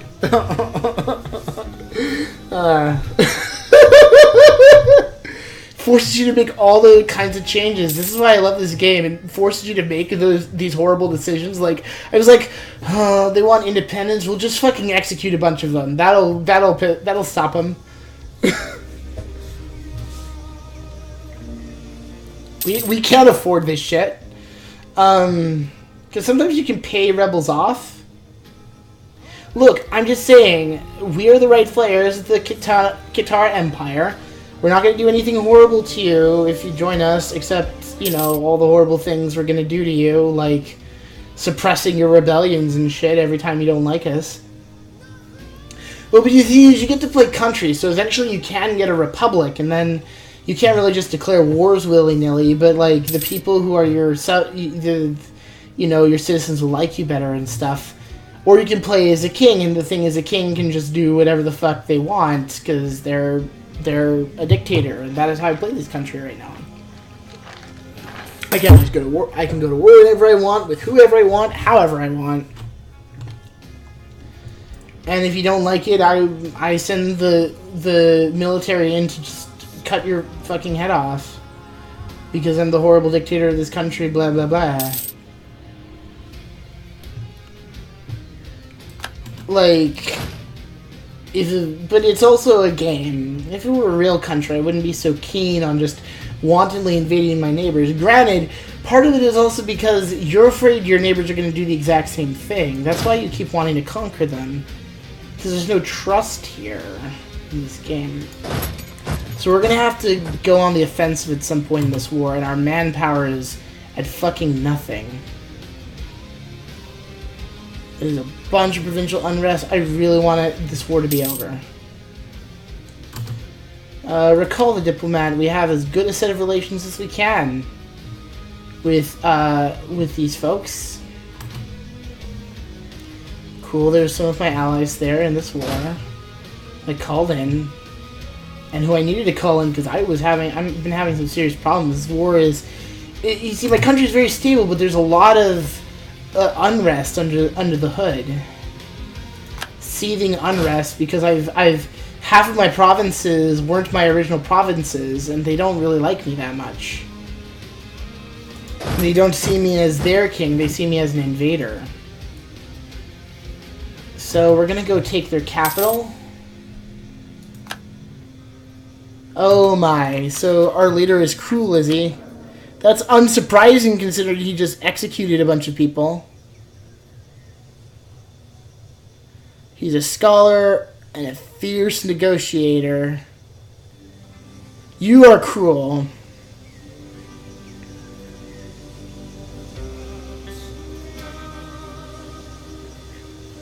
Malevolent. Our queen is malevolent.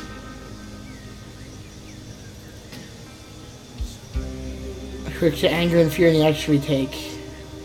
There with malevolent would betray their allies without second thoughts, being more likely to use the send warning action, disclose their attack plans ahead of time, threaten war far more often.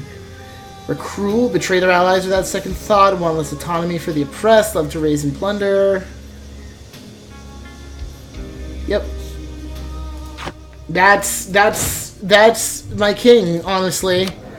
My fucking bastard king over here. I mean, this guy's known for good things. Like, a Mukama here, Niabongo is seen as good, but the heir is seen as this cruel kid who never led really in a time of peace. And who brutally suppressed all dissent.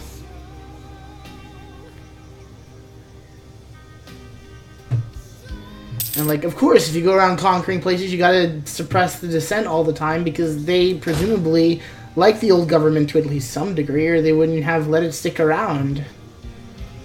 And, I mean, things just changed, and even if the change were somehow for the better, you know, that is not necessarily the case. They can't know that. We're able to discover America control centers of trade.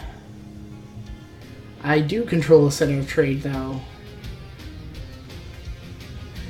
Yeah. Gonna seize down this province, and they're gonna go, oh shit, those guys are really rough and militaristic.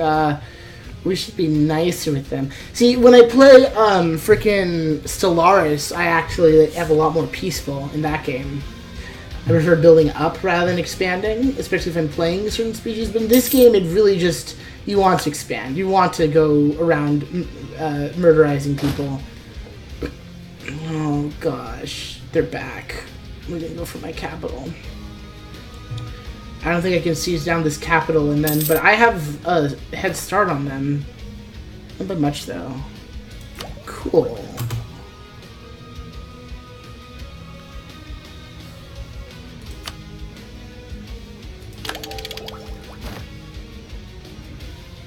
We can now build temples. I really do, because I don't want this war. I just want like a peace deal. I just want a white peace. They'll accept it now. Okay.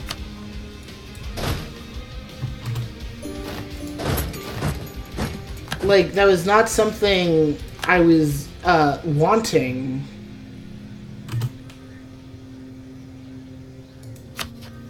They want Condorretti. Well, maybe. Exiled army, we suffered casualties, our manpower is depleted, and people are getting unhappy. I didn't want the second war. The first war was easy. Yeah, so they're heading back. They'll be back. Like, this is a sad thing, peasants. I agree with you. Like, I don't want the war either. Like, y'all were fine with it when I just, you know, conquered little Rwanda. But then I go and take these guys out to protect our, because they were in the war that I admittedly started for no good reason. Ah, I see. Now I must ask you for military access.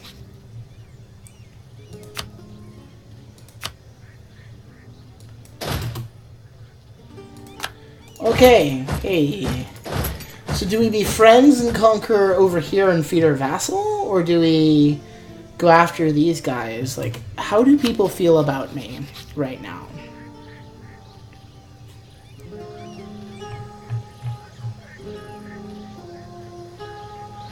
Alright. We want to know our thing. Okay. Kazembe, who we were at war with, doesn't like us. Rwanda actually is liking us fine now. Yaka doesn't like us. Everyone else actually kind of likes us, honestly. Like, they don't really... Despite the fact that I'm a warmongering asshole, like, they actually don't dislike me. Which is fascinating when you think about it. But, like... I mean, all I took in that last war with Nakor, I unified the kingdoms of... Basically, see, when it's nice, when war is nice, they call it reunification. And when war sucks, they call it conquest.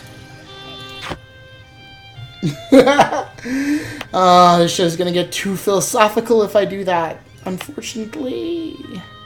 So we have a core on this province now. Well, the next thing to do is build some buildings, huh? We have money now. We can build buildings. We can build level 2 fort. We need more money, and it would cost a lot to maintain. We can build a temple. We can build a marketplace, which will give us more local trade power. What I want right now is a local tax modifier. And here's the best place to put the first one. All we can afford right now. We need to do something also about our inflation, I think. So we need administrative power to reduce inflation. Technology. Jeez, these guys are way better at everything in technology than me. I'm in like 434. So I'm gonna have to just be peaceful for a while, actually.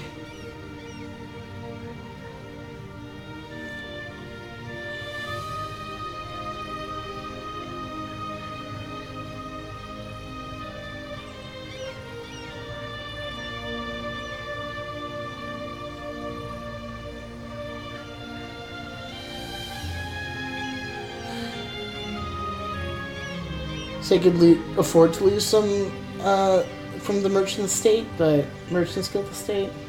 Let me lose legitimacy. Buha won't like it, but I'd actually be kind of okay with the war with Buha, but only if I don't start it this time. Oh boy. So we're now going to go to military 5.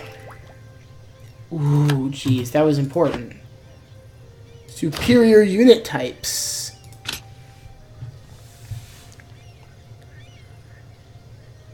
So do we want morale or do we want ability? We can go balanced for defense, balanced for offense. We usually go on the offense.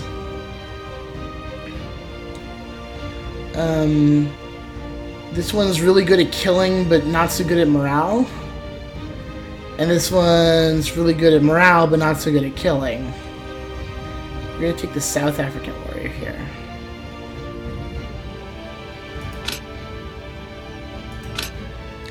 Do we have any better cavalry? Yeah, usually earlier on, morale is more important. And later on, like, shock is more important. I'm not slacking recruiting standards.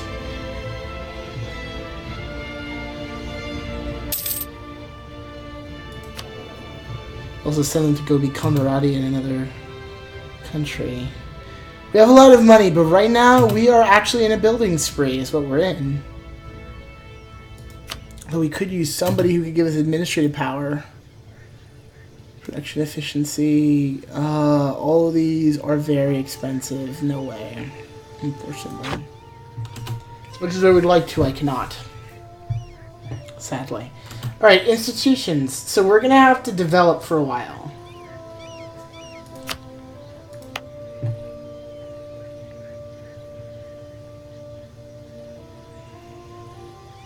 So this is Renaissance at 28%. So this is the place we need to keep developing. Using our diplomatic power up there. I don't have a lot of use for diplomatic power right now, so I spend it all on making myself richer and trying to get the Renaissance so that I have a tech advantage again. States demand control provinces. Who wants one now? The nobility want more.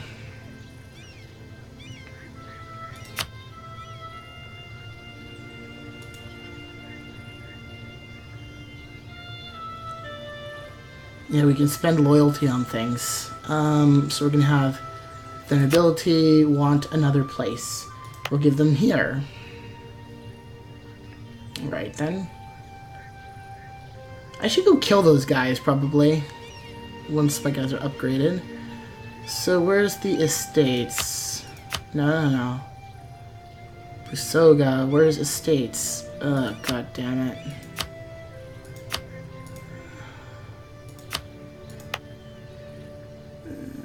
Great Lakes, trade node, yeah.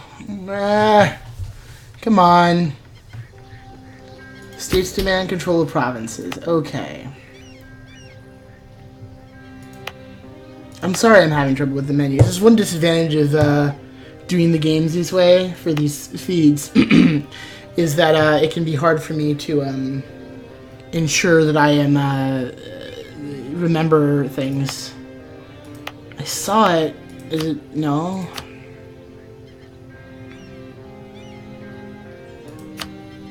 There we go. Give you the nobility as well. Now they'll stop complaining. They have a lot of provinces, but that's fine, honestly, because the nobility can build defensive things in provinces. Yeah, we should go kill those guys.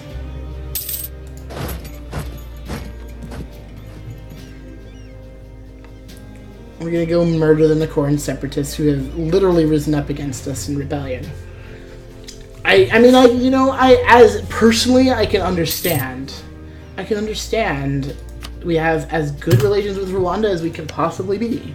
Can we do anything else with Rwanda as our subject? The princedom of Rwanda now, so the kingdom of Rwanda. Want diplomacy with Rwanda.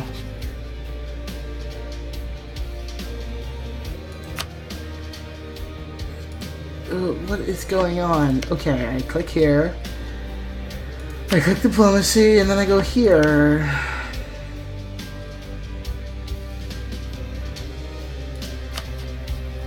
This is the diplomacy screen, and then what? No, that's not what I want.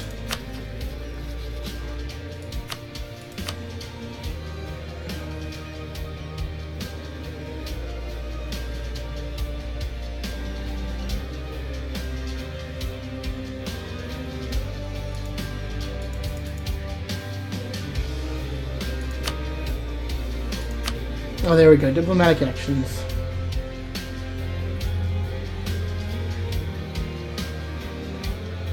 Royal marriage. Yes, we want a royal marriage with the Rwandan royal family.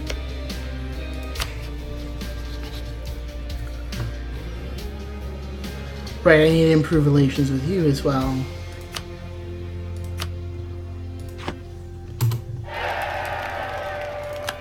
Great. And now we're getting a bunch of money from vassals. We're building our first, we're building our first, temple. Appears our country is getting rather empty and lacking in a variety of one important resource. Canon Father, fear not. When they lack this resource, while we may lack this resource, then one of your subjects have plenty of fresh meat for the battlefield. Should we force their servitude? They would be less than pleased, but such is the way of things. No, we cannot risk antagonizing our subjects.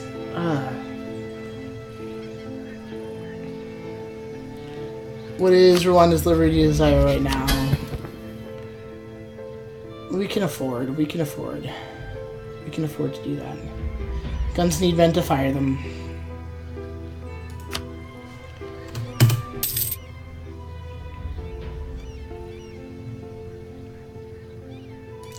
Me lord.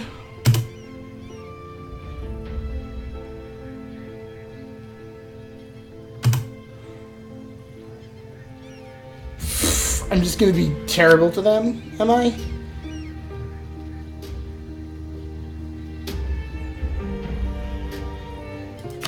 Yep. They're all mad at me, but that's okay. What's the point of having good relations with them if I can't then, like, kind of take beat them around a bit? Oh, I'm so terrible at this game.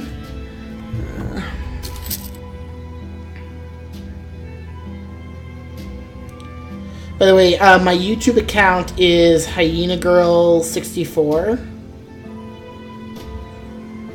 My older videos are there. I always try to archive them. I can't get that name for Twitch, unfortunately, even though that's the name I would prefer. Oh, my. So these Banyoran peasants are slowly...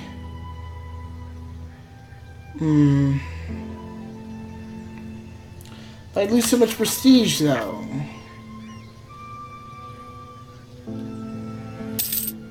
We cannot accept separatist demands, but we might be able to accept other demands. Social unrest is going down.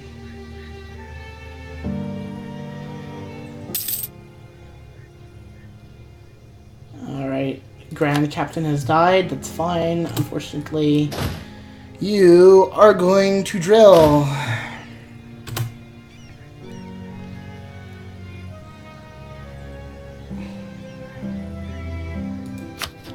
We do not have the manpower for Condorelli right now. But we have diplomats who are free.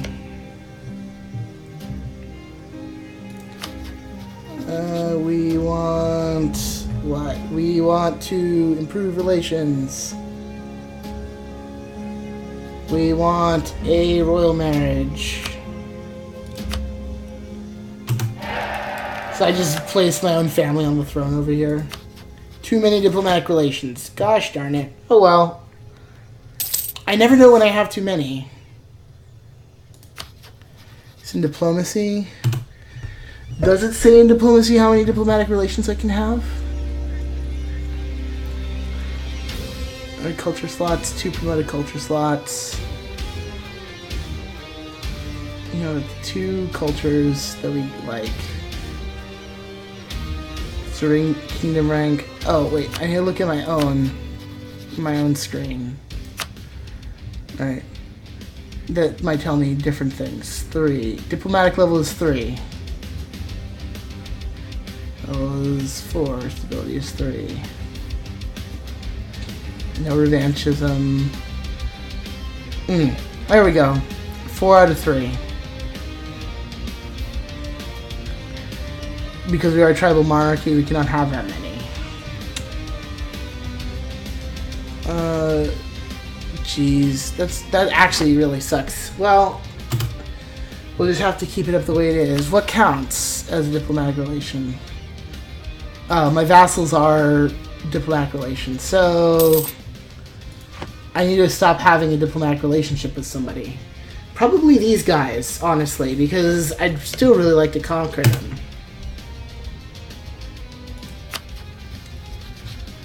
So we're not going to royal marry you again.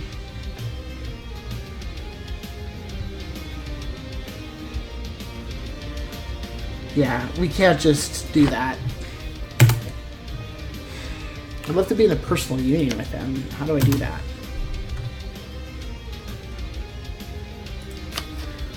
This claim is weak.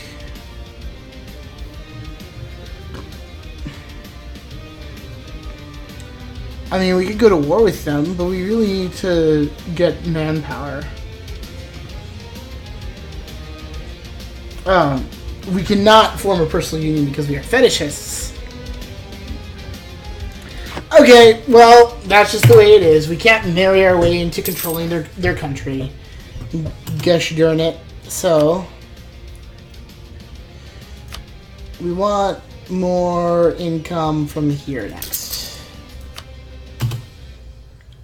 Our income is very much going up right now, which means I think it is going to be high time pretty soon to get an advisor. Congo has announced us as our new rival? Well, who could we rival? We can rival Congo, so we will rival you back. So I'm their allies, but I'd really like to be their rulers, not their allies, unfortunately. So I do not know what to do about them right now, but we need to recover. And we need to get fucking humiliate rival Cassius Belli against Congo. Good. There we go. So we're going to spend a bunch of our power on that. What's our tech levels at? We could probably do with higher diplomatic technology, honestly. So everybody else's tech levels at. Military 5, diplomatic 5, administrative 4. Oh, and yeah, we could really go for national idea. But how are we doing on the tech level? Like, how behind are 39%? So no, we're upping. We're gonna reduce those tech costs first. Now. So I realize that you can kind of use a cycle of exploiting and developing to do things. I'm realizing.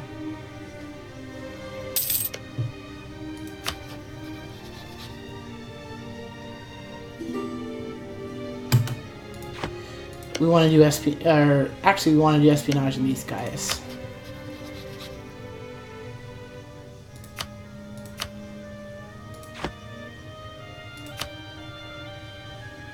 I do want an alliance with you. I want to lose the one I have with them, and I'm going to feed you Naduga there. So you're going to have back your old capital. As long as I get the coast. I could give you Nakoma or something.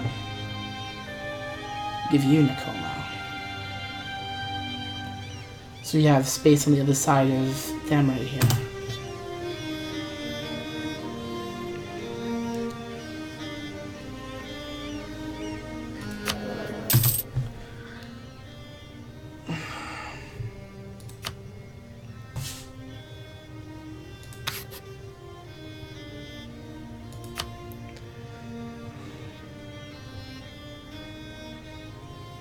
Alright, stability cost or production efficiency? Production efficiency, I think.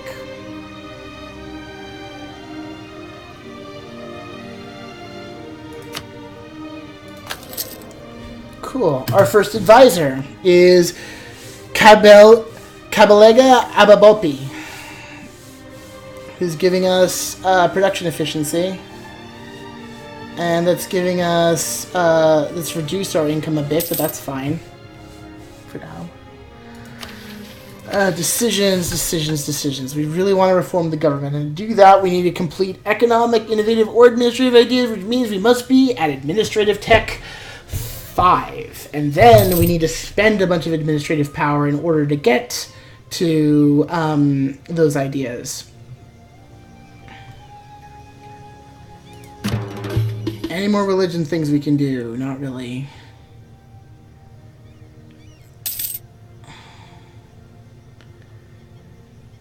We have achieved religious union in Bunyoro and live in harmony.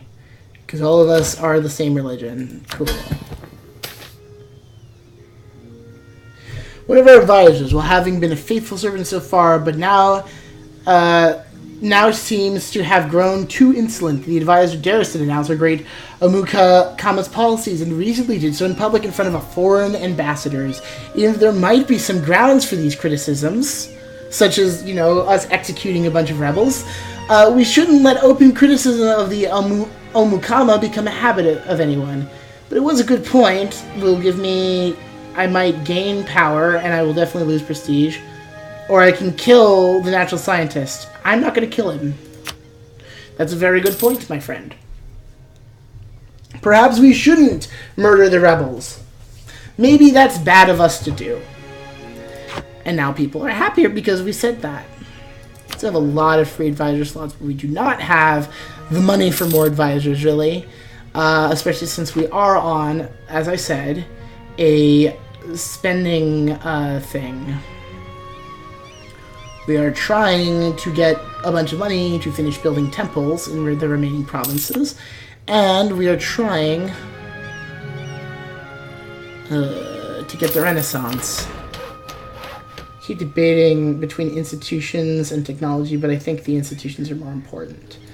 Right now, I'm behind everybody, but later on, I will be ahead, because I have feudalism already.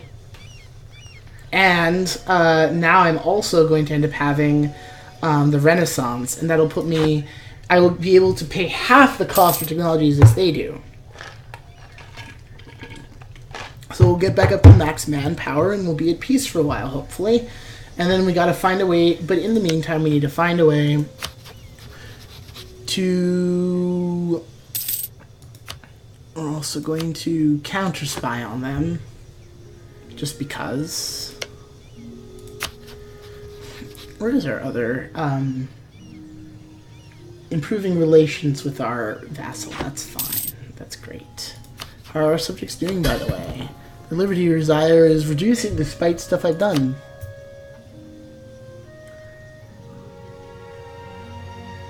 I don't want them to give up that yet.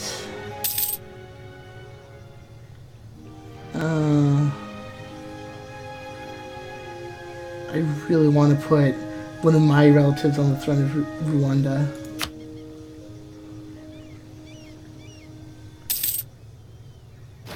Babito already rules Liba. A rebel uprising is imminent.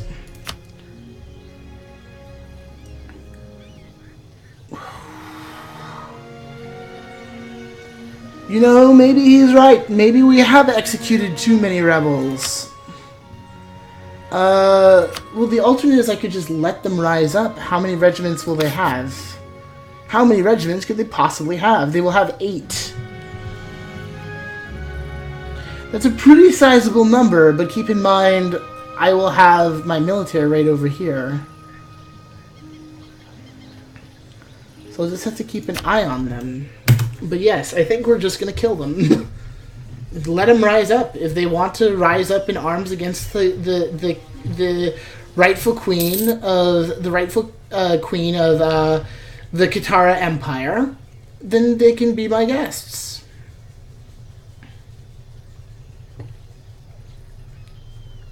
And then when I suppress them, they will get bored. A lot of our money's coming from trade now, too. What is our trade power like?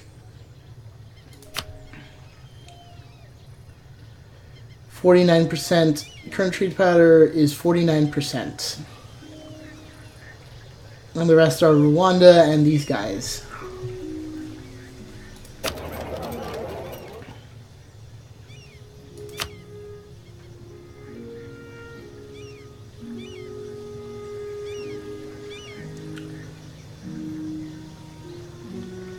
We can improve relations, we can propagate the religion, we can improve inland routes.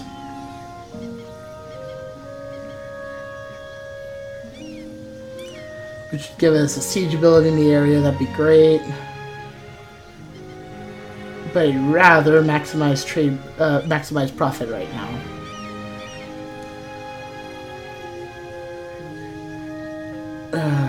Sabuha is our top trade rival.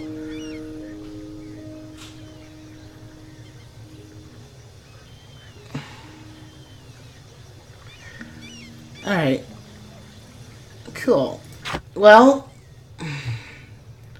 and a lot of money is leaking out to down here, but we're collecting a little bit of the leaking money. I'm sure, yes, it's the downstream people, including our vassal, who's doing that. So we really want you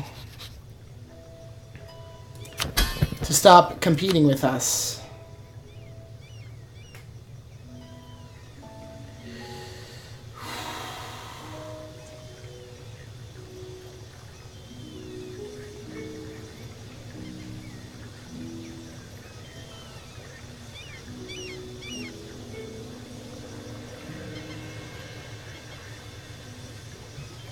Yeah, no, I want to be technologically better than them. So those allow me to deal with subjects who are far away from me. So the other thing we want to do at some point is we want to start actually trying to colonize the lands around here. The tribes are aggressive, but we could do, since we're already paying our full army upkeep all the time, we just send our army in and sit there while they're getting colonized.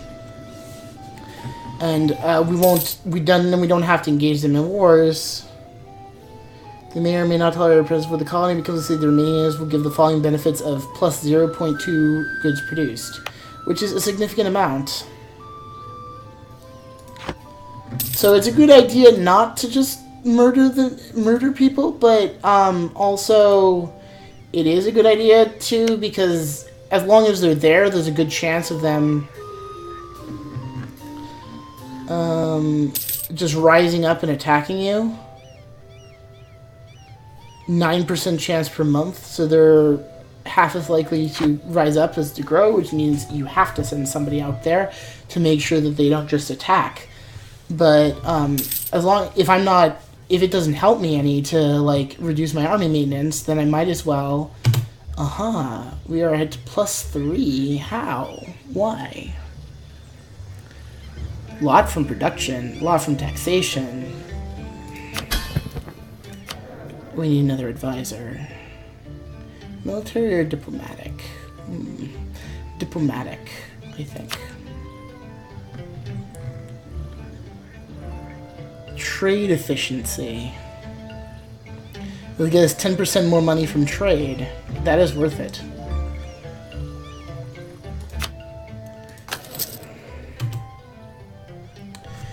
And that's with our army maintenance at full.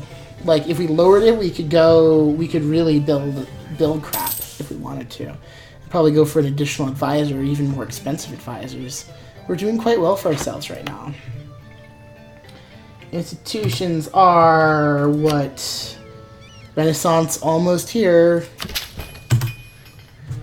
Give me that Renaissance. Come on, Renaissance. Oh dear. We're not supposed to spend that.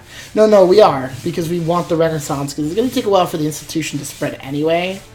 So, Renaissance is starting to spread a little bit. Better. Inquisitor died. We aren't using an Inquisitor, so We're fine. We don't actually need an inquisitor. Our religion is unified. We don't have other religions in our country. All of this is fetishist. This is not, but all of this I believe is fetishist. If I had religion map mode on, I could show you. So this rebel uprising is likely to happen any day now, so we're going to have to stop drilling and wait for it.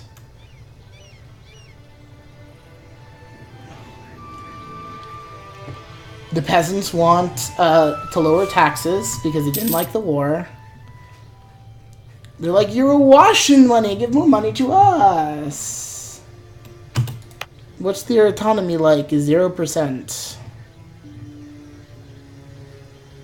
Autonomy reduces the amount of money you get from a province. I could just give in to their demands, honestly. But I don't want to lose that prestige. The prestige is really good. Like, it's one of the reasons we have so much money is because of that prestige. I just can't afford to lose I can't afford to lose prestige by giving in to the demands of peasants. Because we are monarchs, and that means we are jerks. We have to prove our superiority to people and show these peasants what's what. Right, Renaissance. Oh god, one more and I'll have the Renaissance. There's probably going to be military power here, more manpower. And with that, we'll be well on our way to becoming a modern nation. Can we westernize? Military, there should be a westernize button. We are not going to slacken the recruiting standards at all. That's not happening. Expansion. We eventually want to reform the government. Yes, we'll unlock that later. I think we need to meet a Western power in order to westernize. So yeah, we can spend military power to gain legitimacy, but we already have a ton of legitimacy, so I'm not that worried. We need to have at least 20 development. There's too few of them for us to accept their culture. We could culturally convert them.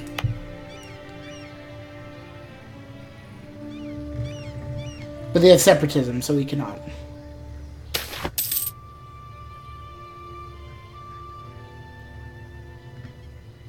People are finding lots of ways of getting around paying tax and fees on moving goods. This is cutting into our income, but stopping it would require cost a lot in the short term. Yeah, no, we're gonna lose the money.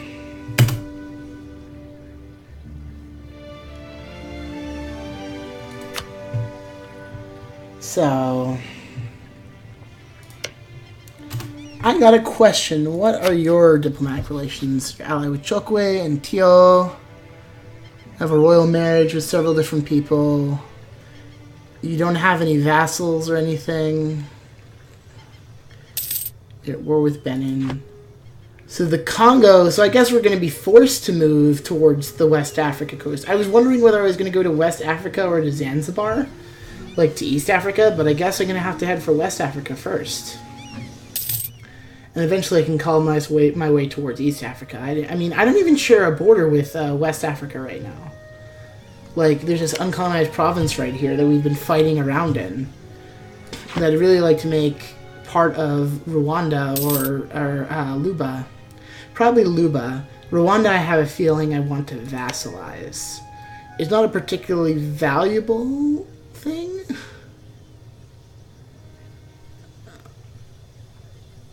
They're a different culture. They would be our... Yeah, we're going to want...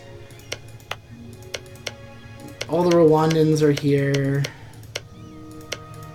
There's a lot of Rwandans here. We'll probably accept Rwanda as a culture, and that'll be okay. Too many diplomatic relations is still bad. But I'm not really in a good position to just cut them off with these guys. Okay, we're gonna increase the speed a bit. Truce will expire in December.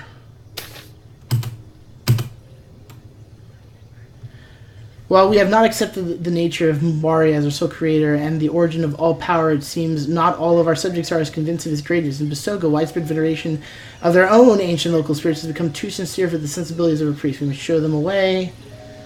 We must be leaning on them.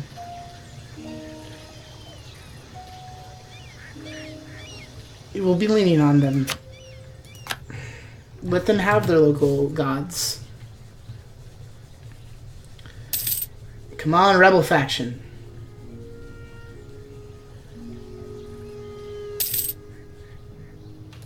Truce expired. That's fine. There we go. There's our peasant revolt. Now we're gonna go crush them. We're gonna go crush the peasant revolt that we knew was gonna happen, and beat the heck out of them for a while. And then just go back to Bunyoro, heal up, and drill. That should reduce local unrest. Yep, it reduced local unrest. They're like, well, we failed. We'll just have to get used to it. This is one of my original provinces, too. They just didn't like all the war taxes.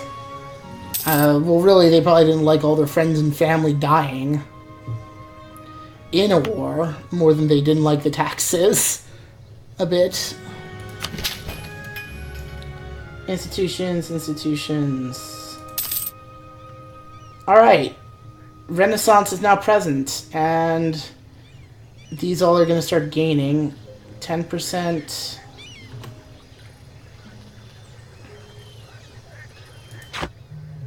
Cool. And then now we just wait. Maybe develop a little bit over here, but mostly we just wait.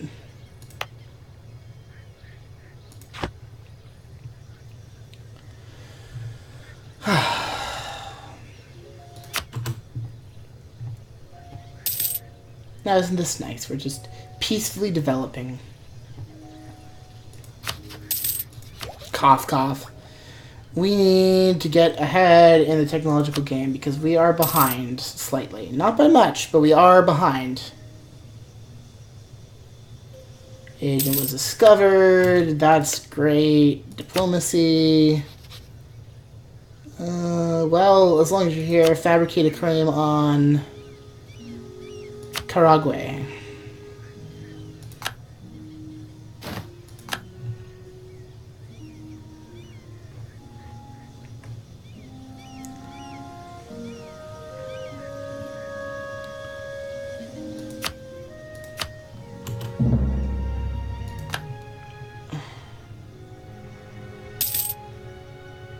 We're not sharing knowledge with you.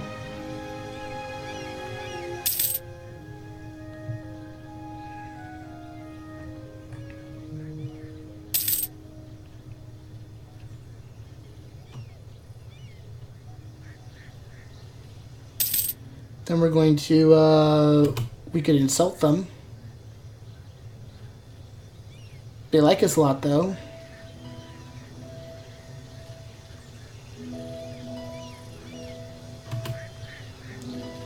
We have to wait until August to do this again. That's fine. I'm getting pretty close to being ready to call it quits for the day. I think just a little bit more. Merchants worried about lack of attention. Yeah, we gain mercantilism, of course. With our focus on free trade, our merchants are concerned they are not getting the support they would under a more mercantilist policy. Can I just raise mercantilism? Yes. That was just a low-cost version of that.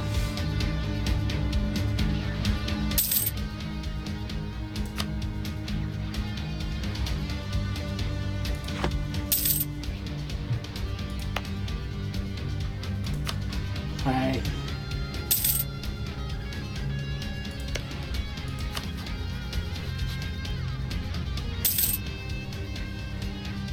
There, now we're gonna get a chance to send them spies again. We're just gonna keep pissing them off and making their country suck.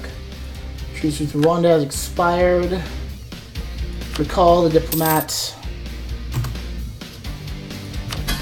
Like, alright, Luba loves us.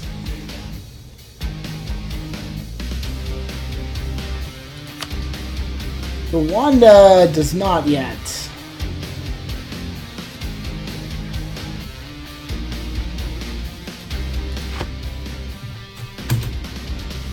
Alright. I want to diplomatically erect Rwanda.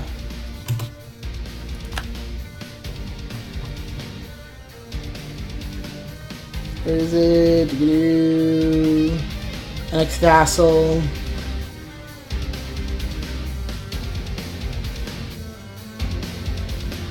Because Vassal needs to have 180 opinion, and they do not yet, so go improve relations.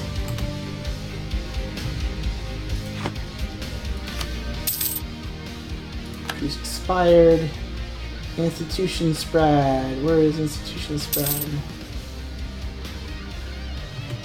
Institutions. Cool, they're already at 78% Renaissance. They haven't even discovered feudalism yet.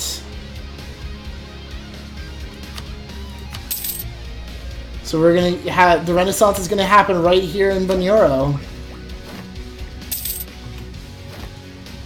Age of Discovery is ending. Can purchase an ability. Your levers from the crown to be able to purchase an ability. The expansion impact minus 10%. Cavalry to armies. Combat terrain we already have. Let's do aggressive expansion impact. No. Let's reduce unrest. Yeah. So 120 months, so in 10 years, the Age of Discovery shall end. If we embrace the Renaissance, we'll be fine. We get another one. We lose a lot of these abilities. Let's go up.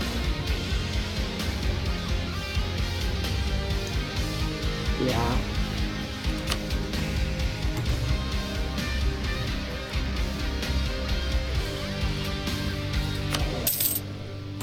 Oh, we lost an advisor. We lost our administrative advisor.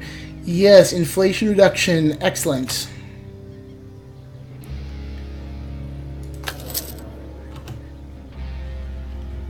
Excellent.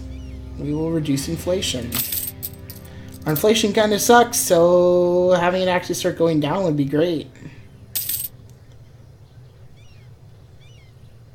Oh my, rebels rose up in the middle of their country.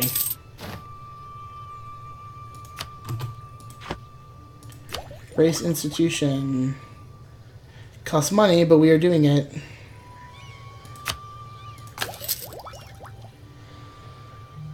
From now on, we will benefit from -5 construction costs and -5 development costs. Nice. So we embrace the Renaissance. That should give us another splendor thing. Congo is no longer a valid rival? Who the fuck is a valid rival? Are we the most powerful nation around here again now? See, too few rivals, and I'm like, who the fuck is left? Who the fuck is left that I can be rivals with?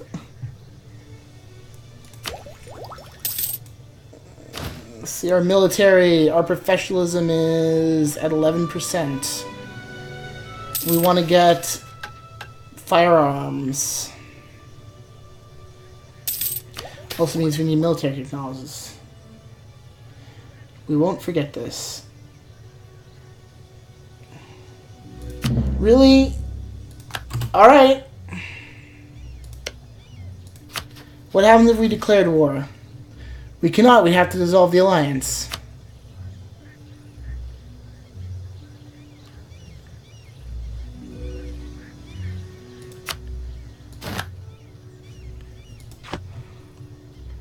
We have a truce, and we have 4 years.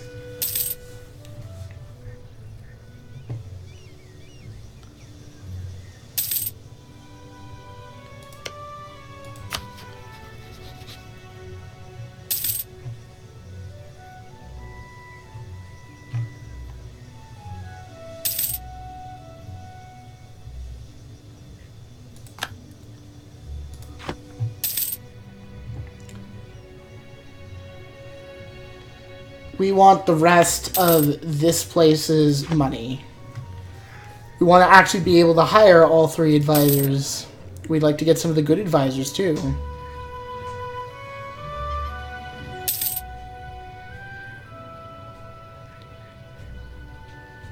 And pay prestige to disinherit heirs.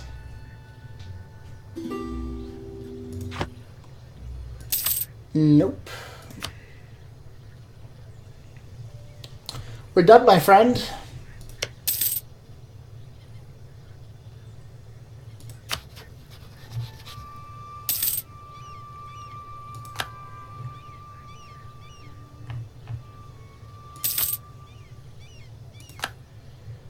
Okay.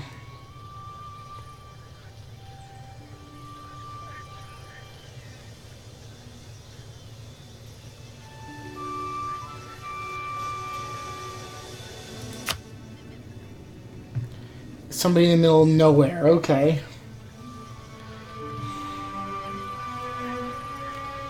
Breaking truce. I gotta wait for the truce, and I gotta revoke military access.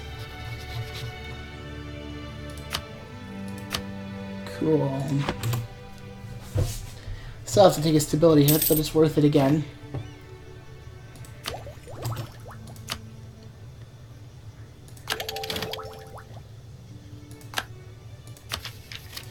Now, we have to make a choice between economic, innovative, and administrative. And I think this will be the last thing of the game today. Administrative ideas, organized mercenary payments, lower core creation costs, which is really great. Mercenary maintenance, less interest per annum eventually. More mercenaries, a lot of stuff around mercenaries, an extra advisor, and lowered administrative technology costs. Economic, national tax plus 10%, construction costs minus 10%, yearly inflation 1%, interest per annum is lower, more autonomy change over time, land maintenance goes down, and production efficiency goes up. Innovative, prestige decay goes down, mercenary maintenance is less, technology costs less, all technologies, and institution embracement costs very little, though institution embracement isn't too expensive anyway. Dynamic court, more advisors, cost of reducing inflation goes down, or exhaustion goes down, and I can have an additional leader without paying any upkeep. So, administrative or economic. Now mind, I'm going to be taking all of this. Cores can get kind of expensive. And if you're going to be out and conquering, this one's very good, especially since you also get, I believe, more states at the end. Yeah, 5 states at the end. Less development costs 20, which is really good. And advisor costs minus 25. So, more states. So, grow out, grow big, grow tall, look forward to the next stage. It's a difficult decision.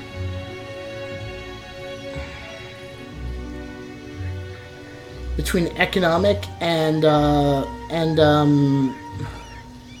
administrative. I usually hear that administrative is better because it saves you it actually saves you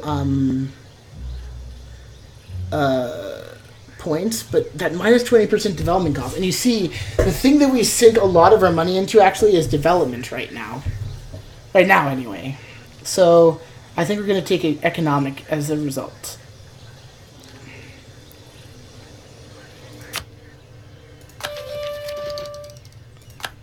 This will make money less of an issue.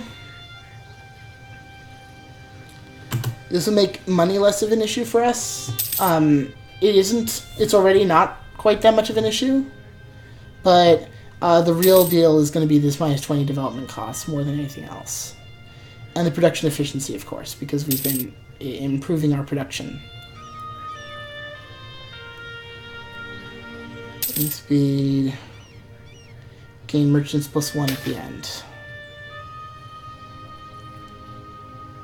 More than any other estate, the influence of the clergy is dependent on their standing with the common man. It's been hard to put the finger on exactly why, Over the recent years, the clergy has come to be seen less as the spiritual guardians of the country and more as rich and corrupted intrigue makers. Combined with some unfortunate investments in the clergy properties themselves, poor political maneuvering, the clergy have been losing both power and influence. Yep. Yes, they never thought to actually ask me for anything. Merchant Guild Estate gains 10 influence. We don't really want them to have much more influence. Gain diplomatic power, gain money. Gain diplomatic power would actually be kind of good right now, so... Lose loyalty, though.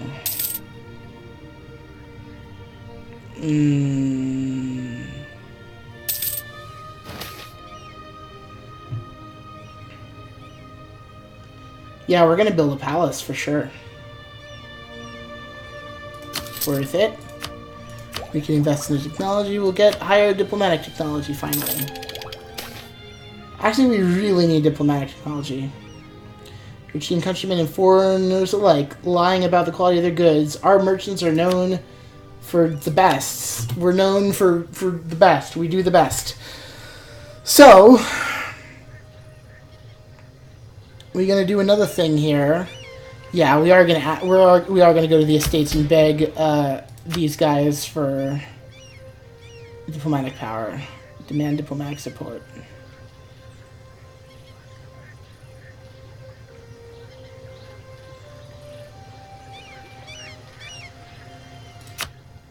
There we go. Sorry to have to do that, but that's the way it is. It's the way it is.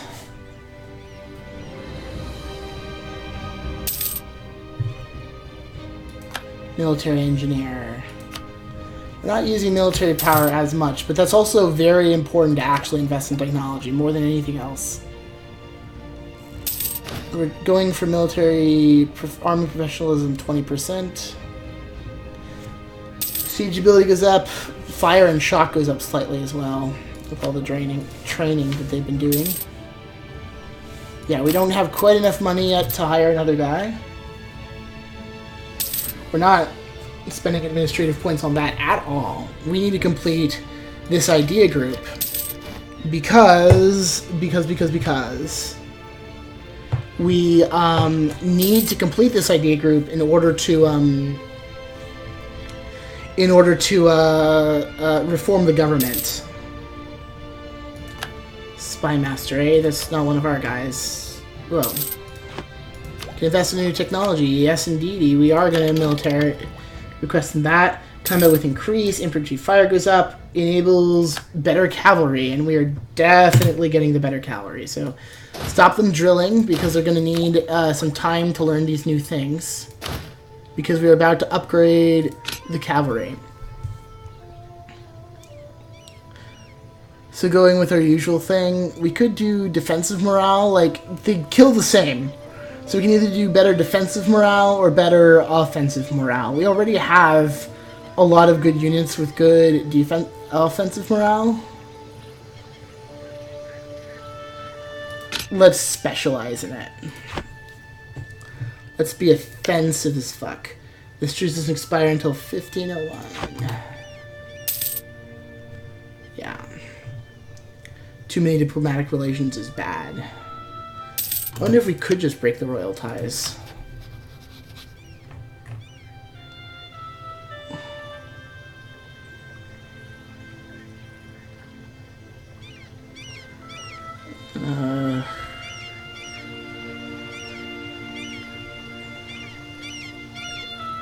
Support rebels.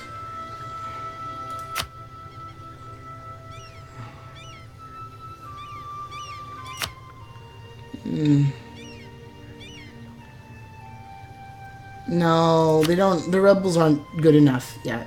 So we're just going to keep doing what we're doing.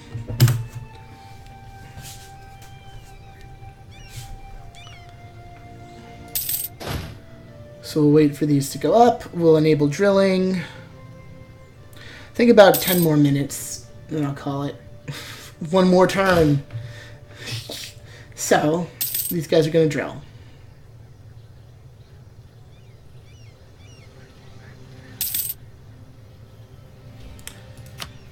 Now, I don't suppose we can up the size of our army, can we? Oh god, we can. By a lot. No wonder we have so much money. What is our combat with? 24. So they're all just going to be straight up there.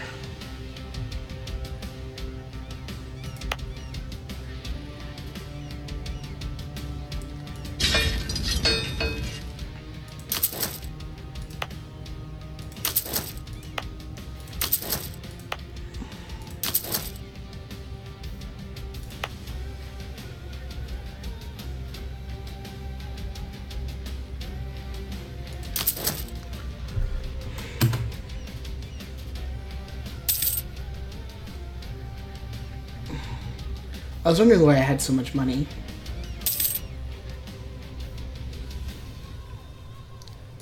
We will crush them. Yeah, cancel drilling.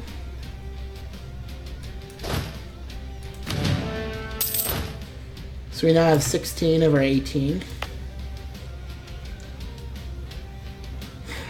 We're gonna get a bunch of cheap guys here. 0.23, so we can get 2 of them for every one of them. Which means we're gonna probably need to fire an advisor at some point here, or something. No, I'm gonna stick on to them though. I'm gonna stick with them for a while. I don't like how much this is all costing.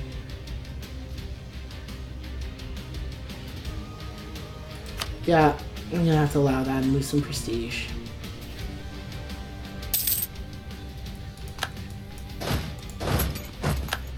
Okay, stop drilling, calm down, merge into one big ol' army, and then once your morale recovers a bit, or just get drilling.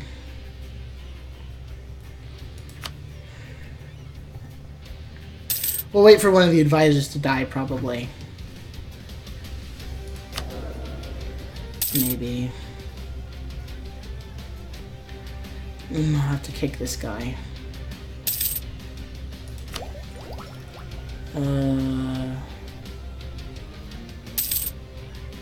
See, we're behind in diplomatic technology. By quite a lot more than I'd like to be. But I think we can just do without for a while. Because what we need is money right now. We need marketplaces, we need all that good stuff.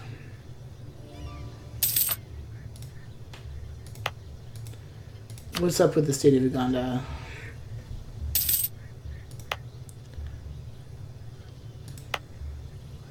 Nicor, what is their economy then? Okay, truce has ended. It's wartime. This shall be the last war. Do they have any allies? Allied with my ally, huh?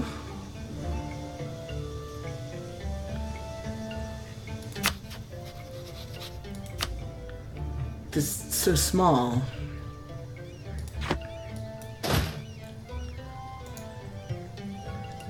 Okay, stop drilling and get moving. Less drilling, more moving. Alright, and another advisor died just then. But that, oh, the one who died was the one we got rid of. That's fine.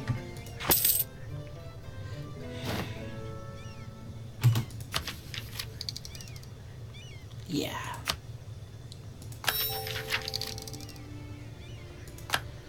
Cool.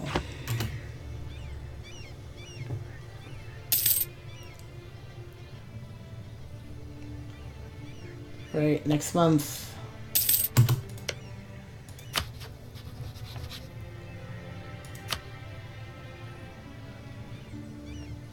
We'll lose one stability, but that's okay. Yay.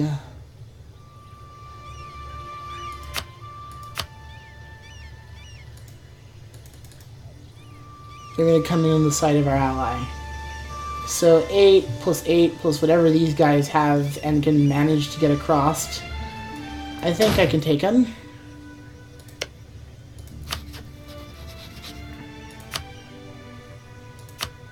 Especially since my vassals are also coming in.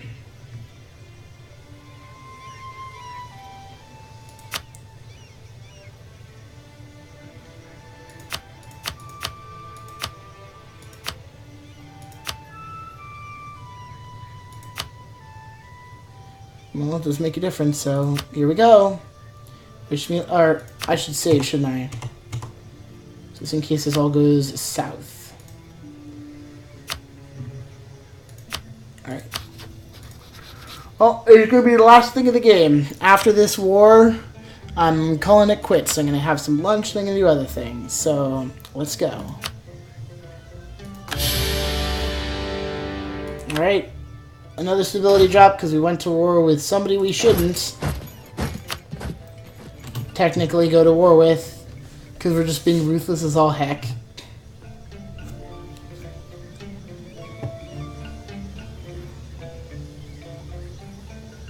Jeez, it's already at 100%.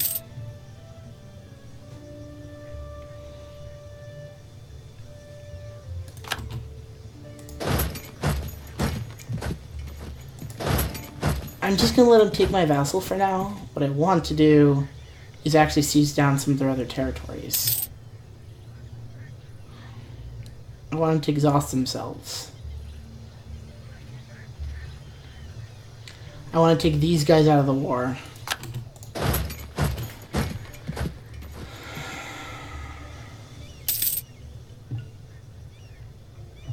Yeah, with this huge-ass army, I'm just taking them down no time at all. They can hold on for a while, but these guys, no chance.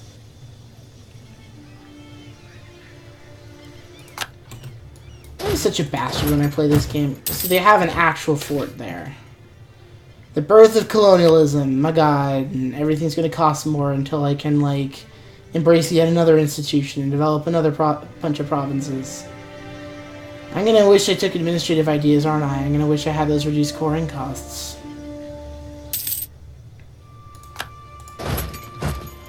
We're just going to go around, siege everything down, let my guy over there stall them. Let's be a speed bump to them.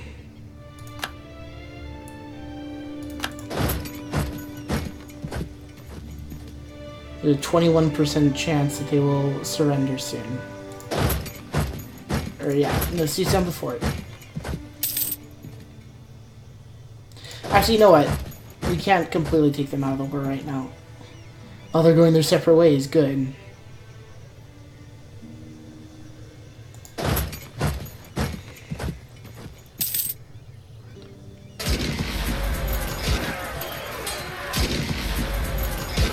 You thought you had us, but you didn't.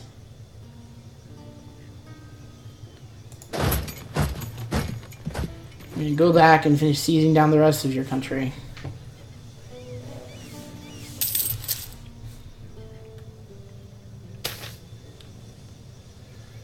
Okay, we can gain army tradition. Make room for newcomers in the higher place in the hierarchy. Merchant state is better, and I'd rather get more professionalism right now.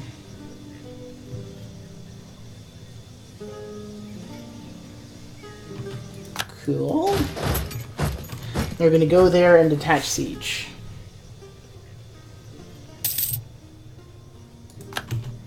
Is that one of our advisors that we actually hired? No.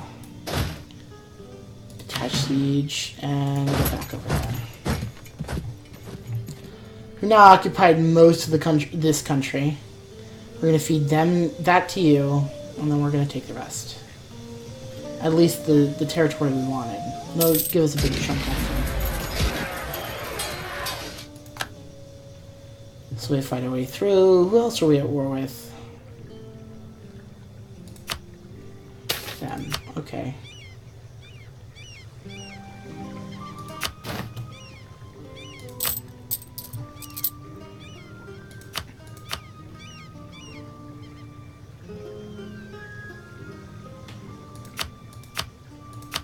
There we go. Now corruption will keep getting rooted out. Do not want corruption. I'll tolerate many things, but I won't tolerate corruption. Oh my god, really? These idiots go to war with everybody? Elaborate and likely to for the most influential. In time, many of the everyday occurrences in the life of our Amukama and his predecessors has become the subject of ceremony. Being able to attend the bedroom of the ruler as he dresses, for instance, is considered by many to be the best way to gain the ear of the Amukama. Elaborate court life will certainly limit the power of our nobles to plot against us in their countryside properties, but it could also prove quite expensive. Denying them the right to be part of the life of our Omukama entirely, on the other hand, would also limit their influence, but the nobility would likely resent it. So, this will hurt in a variety of ways, but it'll make them a lot more loyal and less influential. Yeah, we're going to have to do an elaborate and lengthy ceremony for the most influential. It's going to hurt, but it's worth it.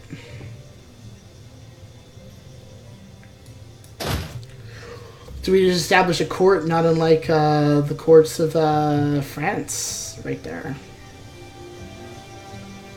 So now we just siege them down. We get back our guy, and then we go take Bahana's territory there. Oh my, that's a fairly sizable army. Fucking stop getting in the way. I don't even want to go to war with you. I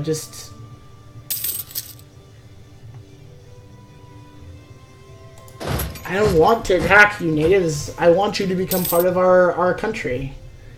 Honestly, but you keep fighting me every time I try to walk through. You really don't like me.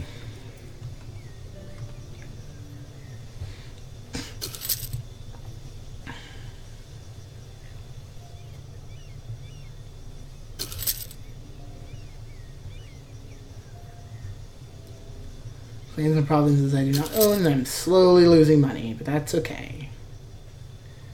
If we're not corrupt.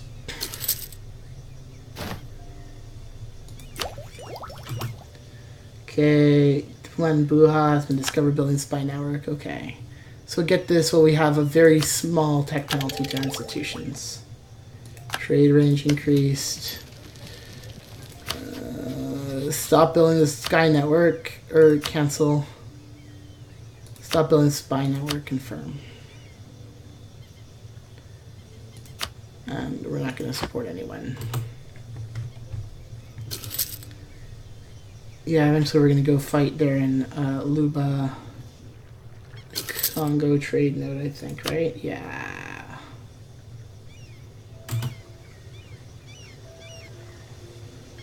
Ruguru. Alright, so...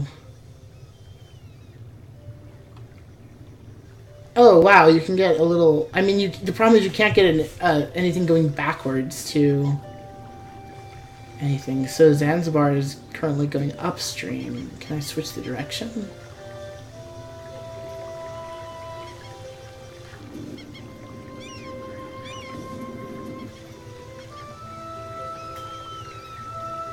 Oh, there's a trade node here that I don't know about.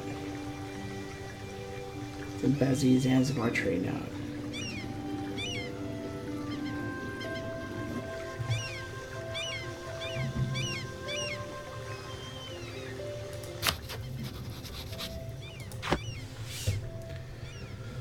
Alright, so...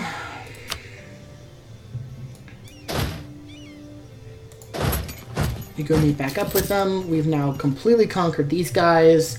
We're just going to sit on them for a while we deal with our enemies here. Who are we actually enemies with now? These guys. And these guys. Okay. That's fine. So that's all the territory they have left. Oh, there's all the guys they have left.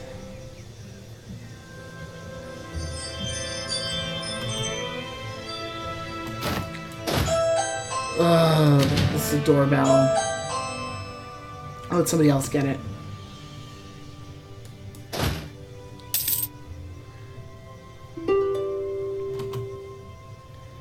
Peace offer from Buha.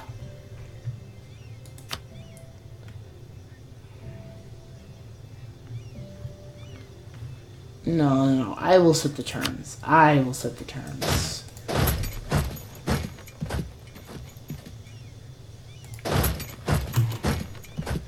I will be setting the terms here.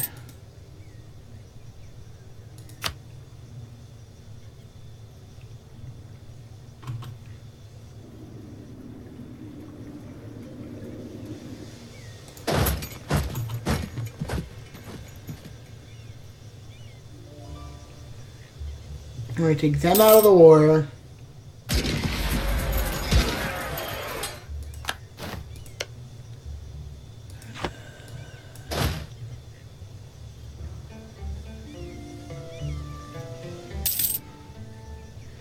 Hey look, it's rebels that I'm technically at war with, but I don't care about.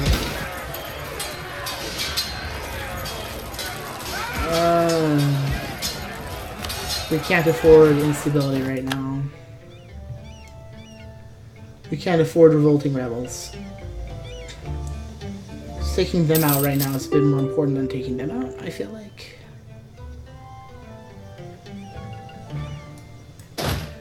Well, of course, we're going to go for Raguru there.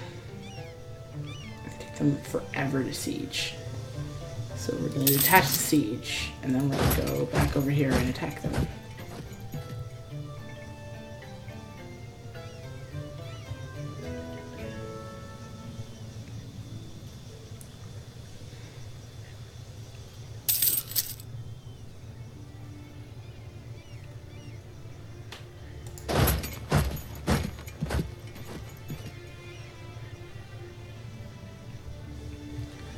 They're being besieged, and we are heading over here.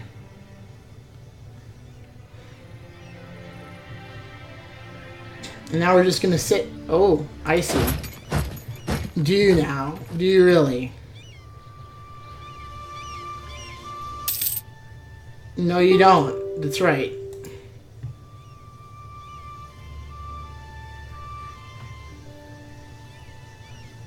So you're going to keep slowly losing people to the natives while I shoot down your ally. Finish this war. Ooh. Kalundi, where are they? Oh, right. These guys way down here who we can't really reach each other. Well, we're just going to have to ignore them. Their presence is annoying.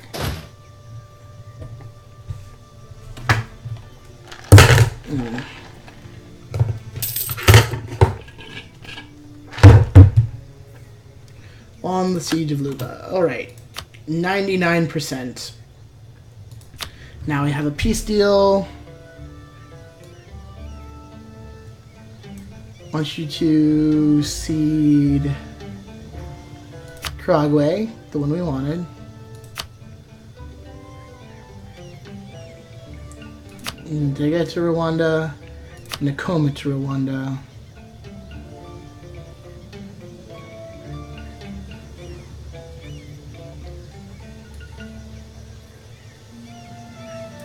I'm just going to take everything I can from them.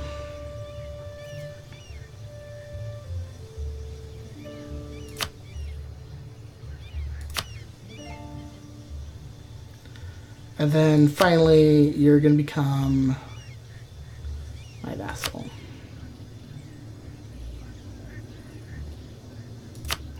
You have all claims you have in my country.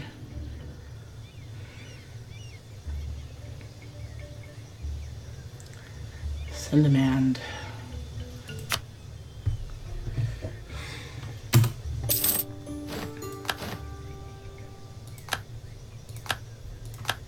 And now we have a shit ton of problems. Corruption is growing.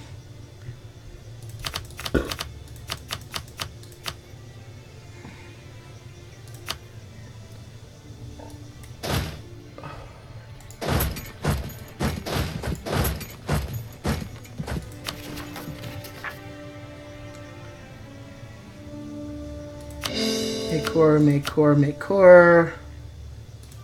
Manage overextension. boost our stability, help with armies and exiled stuff. These guys really want to be free. Took like all the remaining territory, and we're just going to slowly diplomatically annex our vassals here for a while. Mostly stay out of this area.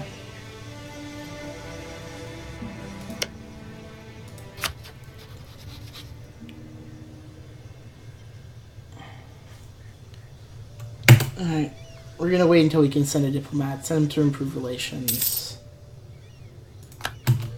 You no longer need to do that.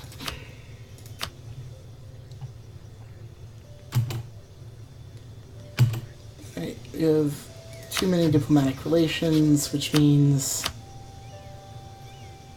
what? Some civilians and prestige, so we gotta do it.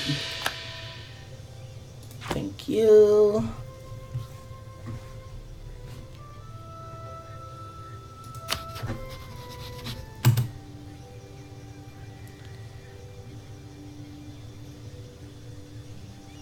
There we go. We have negative diplomatic power right now.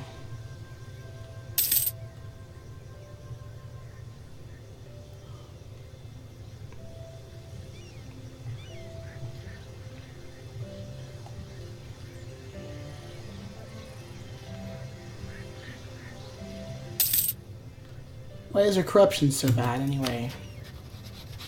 Probably due to overextension, huh?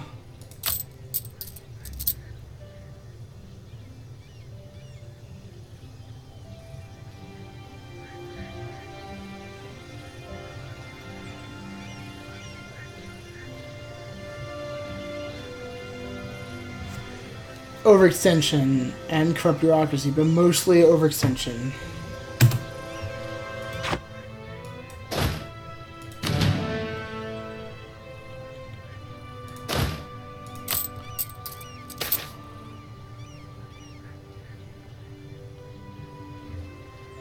So within and beyond the jungle at our border may seem threatening to many other people, but our tribe lived in lands like these.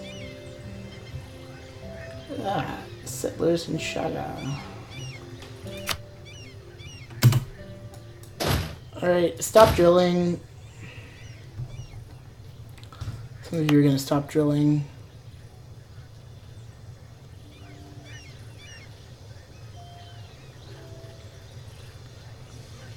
Okay, we're going to split the army.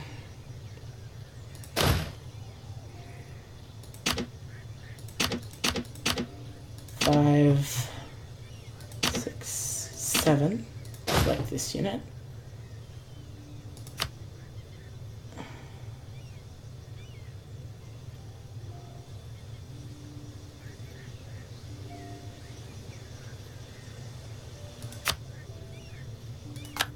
Alright, we're gonna assign this leader to them and have them go to Shaga to just make sure that the colony works out.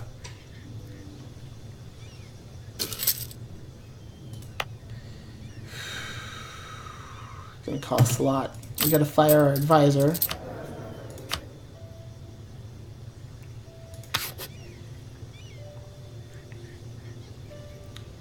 How's our inflation looking? Pretty good. Maintenance, colonial maintenance.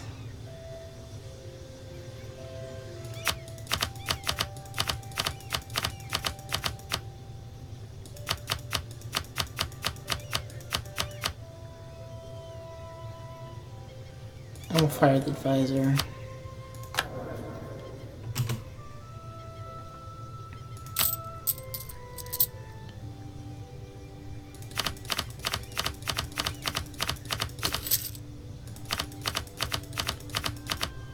Well, I'm glad we're taking economic powers because we cannot afford anything right now.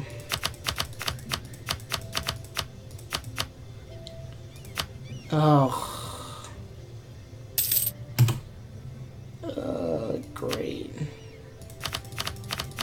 Let's limit to how low this can actually go.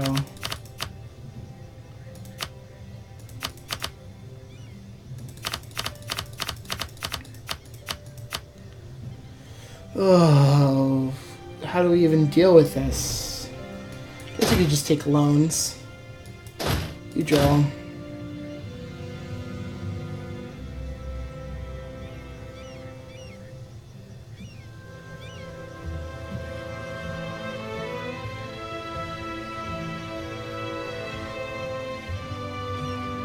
Well, I think I'm gonna... Why am I still losing money? Yeah, lack of...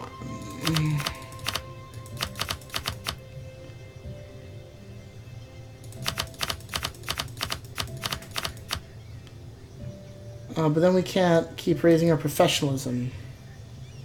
Oh well, we're gonna have to not then.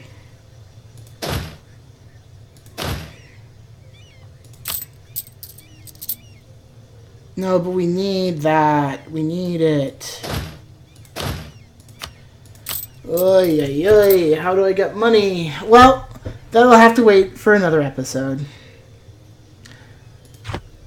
Because this is enough for today. So, this has been Hyena Girl 64, aka the Mean Machine, playing Europa Universalis 4. So, until next time, later.